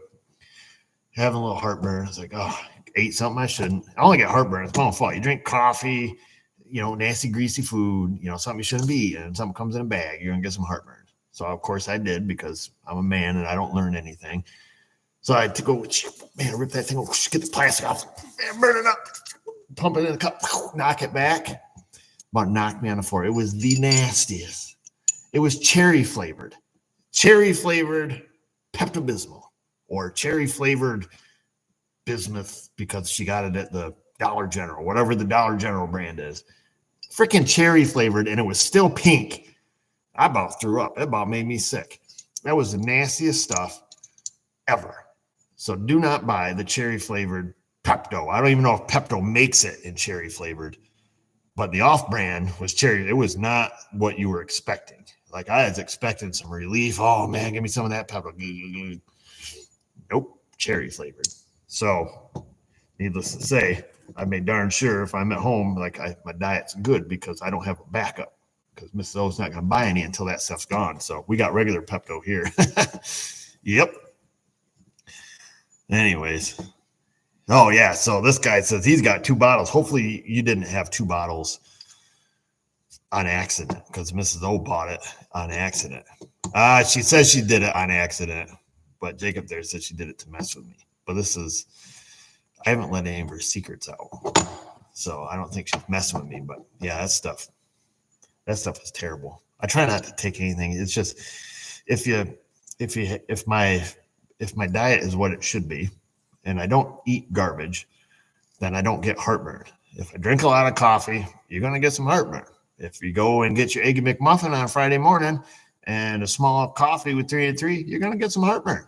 If you eat some chicken wings and a couple beers, you're going to get heartburn. You see, I figured out the solution, or I figured out the cause. The solution is don't eat that crap and you won't get heartburn. At least that's what I've learned, but I still haven't learned. But, yep. How's the machine shop guy doing, Jim? Unfortunately, I am sad to report that he is closed. He is officially retired, and the machine shop is no longer. So I no longer have a reliable machine shop, which sucks. So, and I'll let you in. Oh, only 1 chair. Come on, Blazer. I said you were a nice guy. Yeah, our stomachs ain't as young as it used to be. But yeah, we don't have a good machine shop. And I'm going to tell you something. I got freaking burned. Almost big time boo-boo. Had a guy come in with his Hemi-powered Dodge Ram 2015. He did his own exhaust manifold gaskets, and it was an epic fail. He ended up drilling right through a water jacket and had a big water leaker out the exhaust. Needless to say, he come here and says, can you, if I buy a cylinder head, will you put it on? Go for it. Gave him a quote. He's, this kid, he's trying to save some money, whatever. He went on, got himself a cylinder head. I said, need a cylinder head, head gas. Just wanted to pull one head. Give me intake gas. Here's a list what you need. You get it. Save a little money, whatever. So he gets it. And those Hemis are gravy to put cylinder heads on. I mean, bring it in the morning, you're done by lunchtime. Piece of cake. And all my life, when I put on cylinder heads, I never bar the engine over, ever. I don't touch, unless it's an overhead cam engine, but on a pushrod engine, I have no need to. By the time you put the pushrods in and the rocker shafts, the lifters have time to bleed down because, they got to sit 10 minutes, whatever. So I put this head on that he got from Fleabay for super cheap, remanufactured, AKA they milled the living out of this thing. I didn't check overall cylinder head thickness. I didn't check anything. I bolted the guy's head on. Push rods, rocker arms, Velcro, boom, bam, boom, bam, wingy, dingy, dingy, ding, kaboom, bang, bam, boom, bam, bam. Hit every valve in that head. Every one of them. Smash, smash, smash, bent every push rod. What in the world, I said. So, long story short, I happen to have another Hemi in here that was torn apart at the same time. So I grabbed the push rods out of that motor because the heads were off it already. Put the push rods back and this thing started barring over by hand. Every valve came out and hit the piston, and it had nothing to do with the lifters or anything like that. I had to back the rocker shafts out almost a quarter of an inch to get this engine to bar over. They milled over 30 thousandths off this head. It was measurable with a tape measure. Unbelievable. So long story short, call them up, said, you got to call eBay and get yourself a new head because they took you for a ride on this one, pal. Apparently, they've heard that story before because they had no hesitation to send him another head. All the push rods, anything that broke. Oh, here you go. Yep, sorry about that. Go ahead and send it back. We'll pay the labor. So that's it. And I put the new one on, and I barred that one over. And needless to say, it didn't cause any damage to the pistons or anything. It did smack up the end of some of the lifters, so some of the lifters had to be replaced. Where the push rod popped out and caught the end of the lifter. So. But that was the first time that ever happened. That was terrible. Of course, it would have sucked either way. Just because, barring it over, we would have found the same problem. But yeah, I barred it over with a starter. It did not like that at all. We quickly had, Whiskey Tango Foxtrot. That's what we had going on right there. Yep. Yeah, barring any problems, it was fine. Yeah, exactly. It was kind of embarrassing. I mean, I don't know. I mean, I really beat myself up over that at nighttime because I don't know. I don't know. I don't bar the engine over. It's a freaking push rod engine. If I'm putting, lifters and head on a Chevy, I don't bar them over. Just drop the lifters in, everything's cleaned up, put the push rods in, put them together, fill them up, boom, hit the key and away you go. I mean, that's it. So I did look at service data on the Hemis, on the 5.7, what do they call them? The Eagle engine, I guess they are. They don't recommend milling the head at all. If the head is over 2 thousandths out, replace the cylinder head. That's all it says. They don't even give a head thickness spec because they're not supposed to be machined. So, yeah, I don't know what they took off this head. Yeah, 3, but they went 30. Yeah, they must have just been grinding it. I mean, it almost needed shorter spark plugs. I mean, it was... Once I got the other one and then actually, started looking at it, I'm like, oh man, like you could see, I mean, they had it cut right down to the valve seat. I just, like I say, a guy handed me parts, asked me to bolt them on, and that's what we did. He should have 5 or 6 head gaskets so we could have stacked them up. Yep. But yeah, no, just put little tiny eyebrows in the corners of the pistons, but didn't seem to cause any damage. So. Yep. But yeah, I wish we had a good machine shop around here. That would be nice. Yeah, stack that guy. That's the only way to do it, man. Stack them head gaskets up.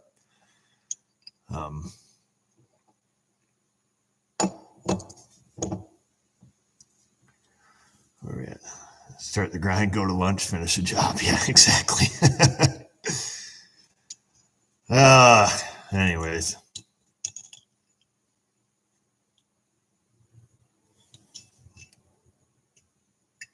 Scanner Danner found a machine shop. So the problem with like machine shop, there's a lot of great machine shops on the YouTubes, but the problem is transporting the head, shipping the head there, the downtime, shipping the head back, you accrue quite a cost.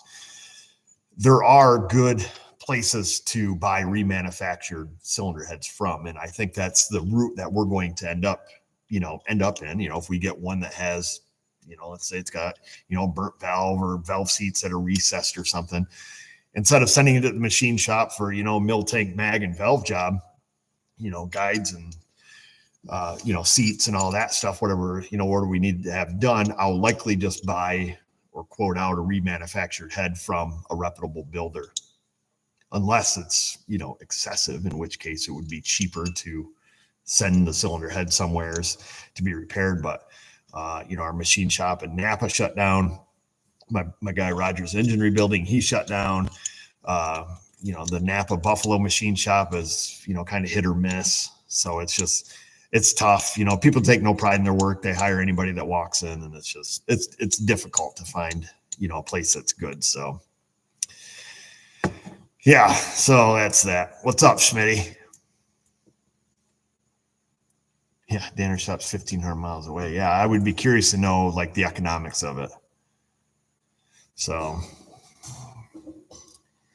yeah, it would be nice. I mean, I know my guy that was, up in Woodhall there, he had, a young guy working for him, but just the money's not there. This guy went to work for, for the county or for the union or something and just, was getting paid more. So you can't blame him to leave, but it just sucks because at his machine shop, I mean, he turned cranks, he balanced, rotating assemblies. I mean, he did everything, and it's all just sitting there in a big building. Just, that's it. And then someday he'll die, and that's it. Stuff go up in an auction. So, Napa Buffalo closed shop. See, I didn't even know that, Steve. I didn't even know the machine shop closed, but it's just such an art. I mean, the guys that do it good. I mean, that's great, but just nobody does it good. It sucks. It sucks getting stuff back that you have to double check. If you say, hey, can you do a valve job on this? When you get it back, you actually have to make sure the valves don't leak. You got to check the install heights. You got to go through everything. Did they put the valve seals in it? Are the valve springs in the correct, orientation? You got to mark all this stuff before it leaves because they got some, 8-year-old that's just disassembling everything and throwing it in the steam cleaner. And I don't know. It's just frustrating is all. Yeah. Or the majority of other machine shops that I've had use local, I have to bring my own specs. Like, do you have any specs on it? Because I'll ask them questions like, hey, do you know the head? Do you know how much we can machine off? We can flatten it out for you. I'm like, well, do you know what the roughness average is supposed to be? Like, can't change it anyways. So yeah, if you've got to bring information to your repair shop, don't go to it. That would be my suggestion to you. If you go to your mechanic and he asks you if you have a manual or if you have service data that he can use, find a different shop. Same thing with a machine shop. If you go to a machine shop and they ask you for the specs on your engine, and it's a common one they should have, it's not some obscure, Deutsch Diesel or something that, they've never even heard of or wouldn't have any service data on, just find a different machine shop. Yep. Where do we get the bear meat from? Oh, I get it from our taxidermist because people suck. I'll put it like that. We get our bear meat there because you get a bunch of idiots that come here that shoot bears just for the sake of shooting them. And then they leave them there so they can get a mount or a rug. And then they just say to throw away all the meat, which is ridiculous. And it burns my biscuits. If you're going to take an animal's life and you're not going to utilize it, I don't think you should have the privilege of hunting. That's my opinion. That's solely my opinion, but that's my opinion. And I don't care who you are, I'll say it, but that's where I get it. So when I go there, I'm good friends with our taxidermist. And if he gets a bear that doesn't look like it's been sitting in the back of a guy's truck for the past 2 weeks while he drives around to every bar showing all his buddies, then I'll take the meat from it. So Yeah. So that's my thoughts on that. And yeah, we call them citydiots because you got all these dipshits that come up from the city that are, weekend hunters and, do stuff like this. And it's awful. You should have to pass a test, I think. But, yep, that's my those city folks also fill up your handle. I don't know what that means. Yeah, I just don't think that you should go out and just shoot bears or shoot deer or squirrels or anything unless you're going to eat it. Like that's it. That's what I think. So, and that's why I tell my kids, like, a boy wants to go, I want to go out and do some squirrel hunting. Like, no, you're not going to go out squirrel hunting because you're not going to eat them. Like, this is just how it is, man. That's just how it is. It's an animal, and I'm not trying to be PETA or anything, but you're taking an animal's life. You're gonna kill this animal, and you better utilize it. So, yeah, that's what I say. That's the way. That's the way we do it. Oh, we have to pass a hunter safety course also, Ryan, but it's online now because it's too dangerous to do stuff in person. Freaking don't even get me going on that. It's terrible. Yeah, these kids can take a hunter safety course online now. I mean, that is like almost a rite of passage as a childhood and child memories of mine and most anybody you talk to of our generation that goes, you go take your hunter safety course, man. I mean, when you were, at my time, it was 14, when you're 14 years old, like you go there, and the DEC's there, Mr. Green Pants, we call him. He's there, the instructor, and it's super serious. It's kind of like, it's your rite of passage. You're able to obtain a hunting license and have hunting privileges in the state of New York. And, you go there and you get to learn all about it. And, you've already had to have studied the book and know all the ins and outs. But now it's just online. There's no camaraderie. You don't get to see Mr. Green Pants. You don't get to talk to the older, men that are there, have been doing it and, teaching you and guiding you along. So I don't know. It's different. So anyways, what we got going on?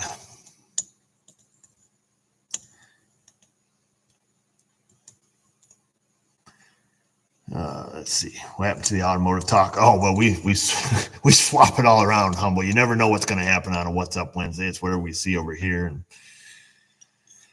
whatnot. But anyways, some people get kind of pissy when you start talking about non-automotive stuff, or particularly if you talk about topics that are controversial between some people. But yeah, Mr. Green Pants.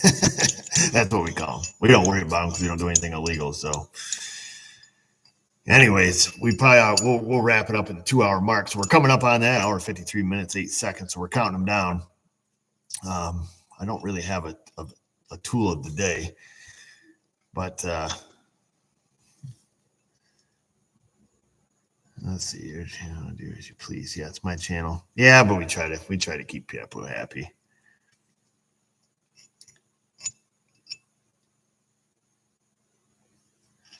So Ben's still here talking about the PWM.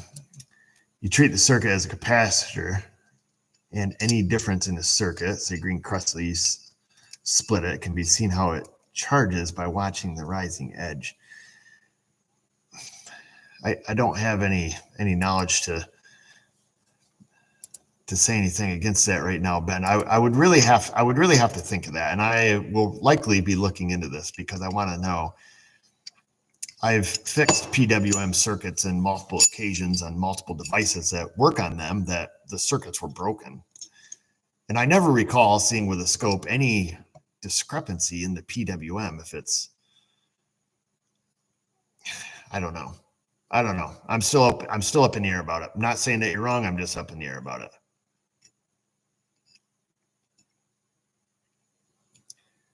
This man as it controls, that's how it looks at it. So yeah, like I say, I'm not an electronics guy, so I don't really know, but I am kind of curious about that now. So I will definitely be looking at that. Yeah. So anyways, let's see. How do I like the new inspection machine? Well, I did learn a life hack on it, which I can't share because New York State might be listening. So there is a little hack on it. I can't really say. I could probably answer somebody in an email, but other than that, I think the new New York State inspection machine is slow and terrible, worse than the old one, and it's a perfect solution to a problem we didn't have. So that's what I think about it. Typical New York stuff, friggin' joke. Yeah, print on demand stickers, and the damn printer's always jamming up on it. It's like I say, they fixed it till it was broke. Good job, New York. Idiots. Yep. What else? Oh, yeah, the welding tip, we talked about that. We're waiting for an adapter so it fits my gun perfectly. Call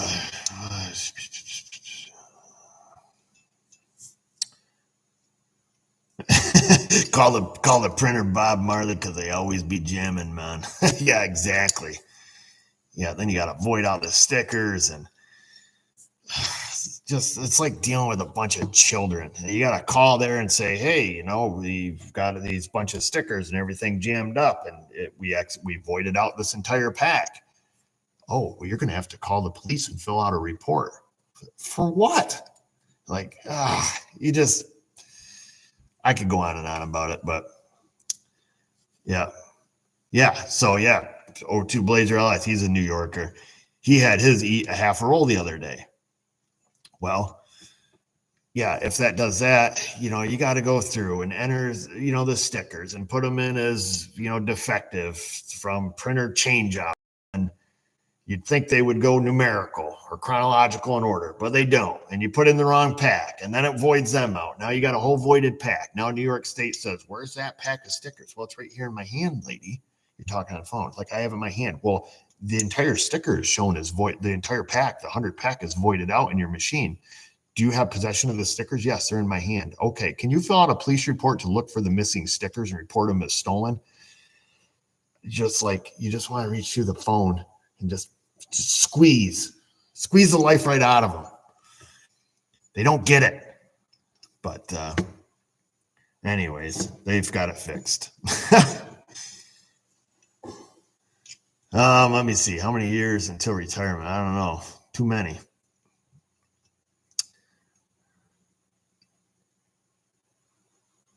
Oh, sorry. Am I making noise with this thing?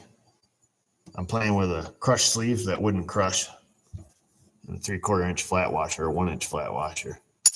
They fit together. They make great tops. You can spin them. I don't know why.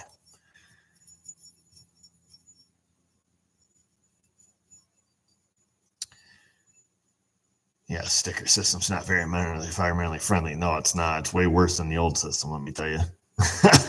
I don't know who the stickers voted for. Did the cops ever find the stickers? No, because we never filled out a police report for the missing stickers that I have in my possession that I expressed to the lady on multiple occasions. We have the stickers. I know they are entered in the machine as damaged and or stolen, but I have them in my hand. That's attached to my arm. That's attached to my body. That's attached to the other arm that's holding the phone that's talking to you. There were some things like that, perhaps, that were said, but they just don't get it. So, yeah. I don't want to admit that. What are you going to do with a bunch of blank stickers anyways? They're just white pieces of paper with nothing on them because they haven't been printed on. Yeah. Anyways. Sounds like dealing with a call center. It is a call center. It's a New York State call center because now you have the New York State DMV. You've got the New York State Clean Air. You've got Opus Inspection. You got 3 people that you call that nobody wants to accept responsibility for anything, and nobody knows nothing. New York State is a friggin' mess. And then you call the DMV guy, the guy who comes here and rips your ass if everything's wrong. You call this guy up, and they just pass you along to somebody else, and it's just... So you just forget about it. I take all the crap stickers, the damaged ones, we stuff them in a big envelope, let somebody else figure it out. That's what I say. Anyways. Because yeah, your sticker has the VIN and mileage on it. And initially when the program first came out, it had your VIN, mileage, and plate number. And then they came out with an update that did away with the plate number. I don't know why, but that was their first update.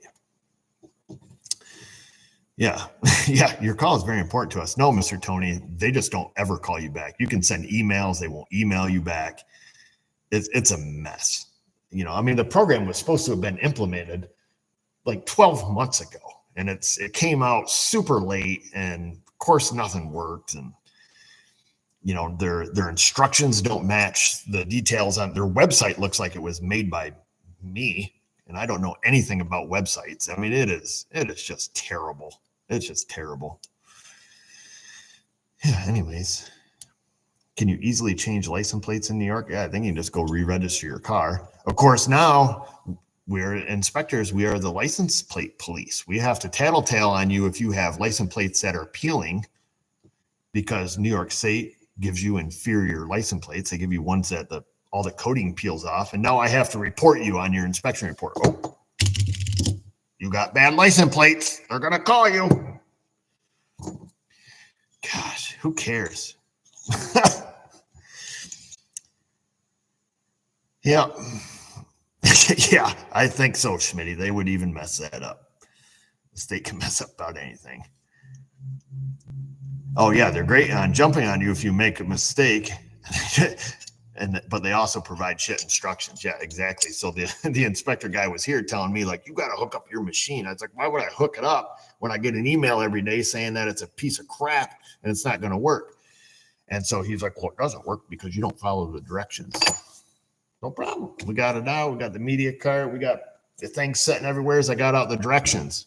It's missing 4 pages out of the directions. Literally, I had like 4-page 9s, 910, 910, 910. I'm like, oh, maybe this is why people can't get it right. So, oh gosh, what the world? Yeah. Soon to be a New York State inspector. Any advice? No, I don't have any advice. Just do a good job. Don't do crappy inspections. Yeah, don't do crappy inspections. Don't break the law. Just do it. Deal with it. You're going to lose all your friends because they're all going to want crappy inspections on their crappy cars. But don't do it. It's not worth it. New York State inspections bring a lot of revenue through the shop because they bring a lot of vehicles through the shop. And I think that's all it is. You know, it's money for the state, but I don't break the law, because if the state takes away my inspector's license, then you know you lose all those cars coming through that you normally wouldn't see. You know, a car comes through that's got banana peels for tires and no brakes. If they don't go to the lick 'em stick 'em shop down the road to get a sticker and they want it fixed, well, that car normally wouldn't have been at your shop. So if you think about it like that, I'm not saying, you know, fail everything that comes in, but if it fails in the eyes of the law, well, it's not your problem. You can just direct people and say, here, you know, here's the laws. Here's what's required in New York State for your car to legally pass inspection, and, you know, take it or leave it. And like I say, they have the option to go to one of many local lick 'em stick 'em shops where you don't need anything to pass other than your $21 and a smile. So those are your options. That's what we always tell people.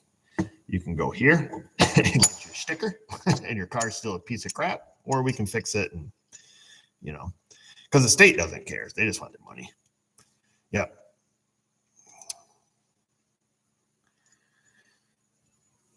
Oh, it's never $21, JD. Well, it's supposed to be. Well, I don't know. The lick 'em stick 'ems, I don't know what they cost. The state inspection is $21. That's what we have. That's what we're required to charge. But if you're going to get a crappy inspection, I don't know. I don't know what you pay those guys. I don't know if it's like $50. I'm not sure. I don't know. We'll have to go get one sometime. That would be fun. Undercover. We'll get a car that's a complete pile of crap. We'll go down and get a sticker on it. That would be funny. That would make a good video. People would like that. The state wouldn't know, because we would be picking on them. Yeah.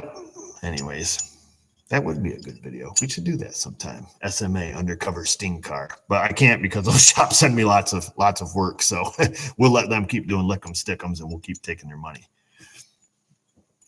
Yeah, because it doesn't matter if you're a lick 'em stick 'em shop, the engine light still has to be out. So that's the big thing. So they always send the cars here so I can fix the engine light and then stick the sticker on there. They're 1 year, Freddie Tech. Every year we have to get new inspection. So yep, every year. There is no guidelines for ball joints in New York State. However, CJ, if you're driving a car and or light duty truck that has kingpins, because we have a lot of those will fail.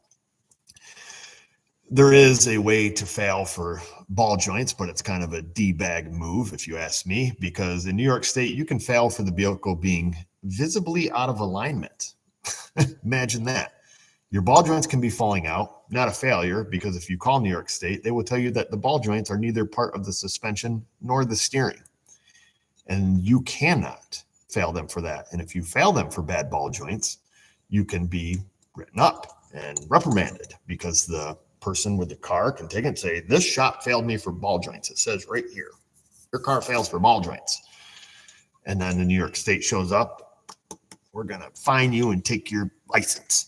However, if I said your car fails because I feel, in my personal opinion, that it is visibly out of alignment because you have bad ball joints, that's the loophole, which is ridiculous.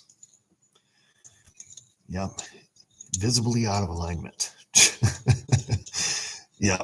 It's just like when the state inspector came in and slapped my hand because I failed him for a loose tie rod end.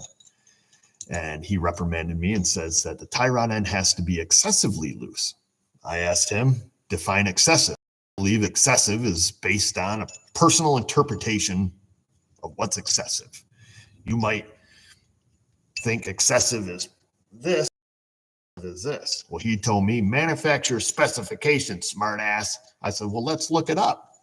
We got on the Google machine. We looked up in Ford service data. We looked up year, make, model, tie rod end inspection. Ford said to replace the tie rod end if there is any play found. So I showed him that. He was here. We looked right on Ford service data. And he says, it doesn't matter. I'm still getting rode up.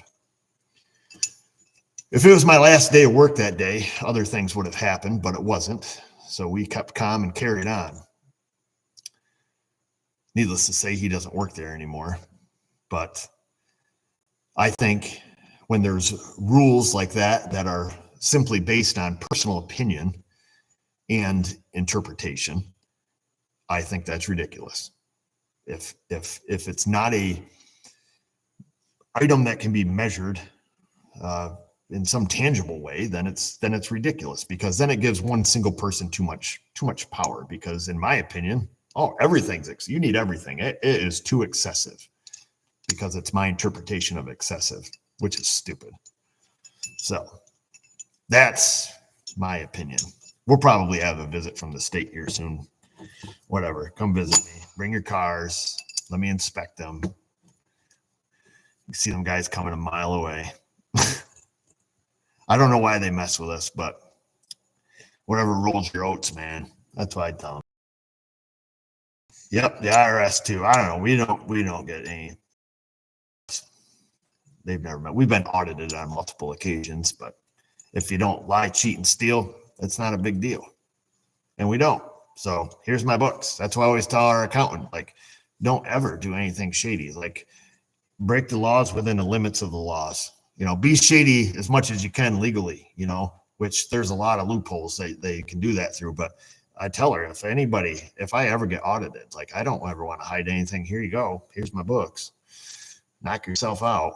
So, yep. What model scanner do I use? Primarily the Autel Ultra. That's my favorite one. Inspections with green pants. Yeah, you don't want Mr. Green Pants. They got a lot of power in New York. Them guys do. Yes, Sting cars are so much fun. It's always the same crap blazer. The guy shows up, like, makes the appointment a month in advance with an out-of-town area code, usually near, Albany or Syracuse. Like, yeah, I need a state inspection. And he gives a year, make, model, and tells you the day and time he wants to come. It's like, oh, yeah, oh, no, I'll be coming from out of town. Oh, will you really? Wow, are you an inspection car? Oh, okay. And it's always the same thing. It's missing a lug nut. The seat belts are pushed down in the seat, or it's got a wheel lock and he conveniently has the wheel lock in his pocket in the office. The gas cap's missing, you know. They got to do a better job because they scraped the sticker off the window and it's been scraped off 75 freaking times. So there's a big gob on the side of the window. Like, you know what car it is, you know, and he acts all nonchalant. Like, oh yeah, I forgot my cigarettes in the car. Can I come out and get it? You know, because they want to see where you're working on it. So of course you tell them no. And then they go outside and try to look through the windows. It's kind of hilarious. And then when they're looking through, you just stop what you're doing. It's like, how stupid do you think we are? We're not a bunch of 12-year-olds. Yep. So yeah, that's how the state inspection thing works. Probably shouldn't be talking about it, but whatever. If they're gonna come on down. Like I say, we don't have anything to hide. We do proper inspections. Parking brake don't work, you fail. If it doesn't, if you got tinted windows and it's, you know, a passenger vehicle and they're too dark, it fails. Like, you know, I just tell people straight up, see a car in the parking lot, like, what, you know, your windows are tinted, does your parking brake work? Like, you sure you want to come here? Because I'm going to fail it. So break them in, write them up, fail it, park it outside. Give them an estimate. Yep. That's how it works. How bad are property taxes? You don't even want to know, dude. We are at 100% right now, 100% assessed value. And guess what? They reassessed everything. I now live in a $330,000 house. Can you imagine that? 15 years ago, I built it for $120,000. Now New York State tells me, oh, boy, that's a $330,000 house. Oh, that's interesting. Thank you. Here's your bill. Either that or we're going to seize what you already own. Oh, thank you again. Yeah. Don't get me going on that. It's not even worth it. It's not even worth talking about. Two things in this world that are certain: taxes and death. Yep. Anyways, we'll do a couple more because we're way past it. We're 11 minutes past, folks. Yeah, we need to get out of New York. A tint exemption card, which is almost 100% impossible to get in New York State.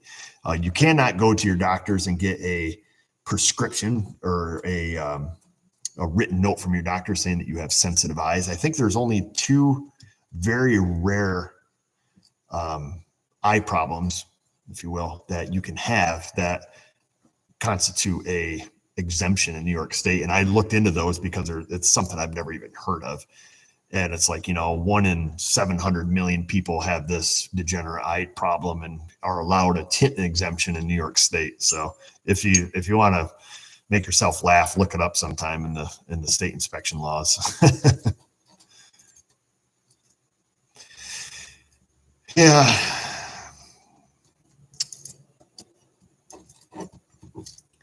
Yeah, the tint laws are kind of funny. I always have to look them up because it's different whether it's registered as a as an SUV or passenger car. So,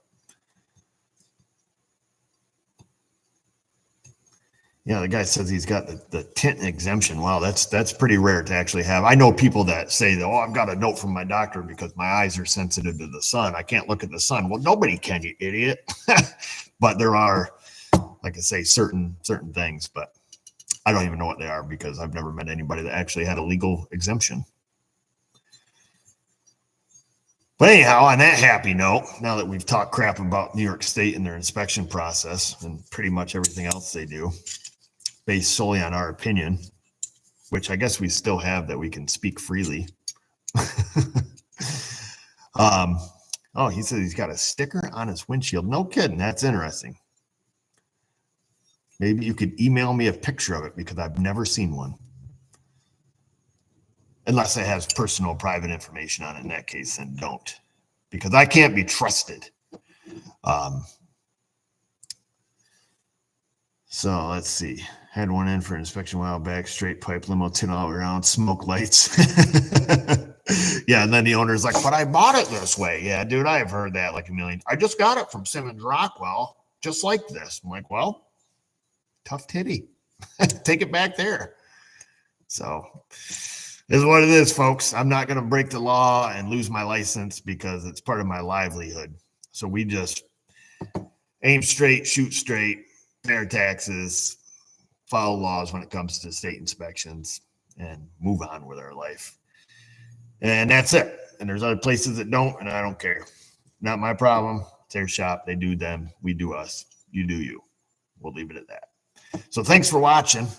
You test it with a tint meter. And glad to have you guys around. Thanks for respecting the sign about the super chats. And we'll catch you guys on the next video. I got a couple in my pocket. Don't have anything really super fun and exciting coming out. Do got a nice one coming in tomorrow, which may potentially be video of the year. I don't know. If we can fix it, good. It's been at 5 or 6 different shops.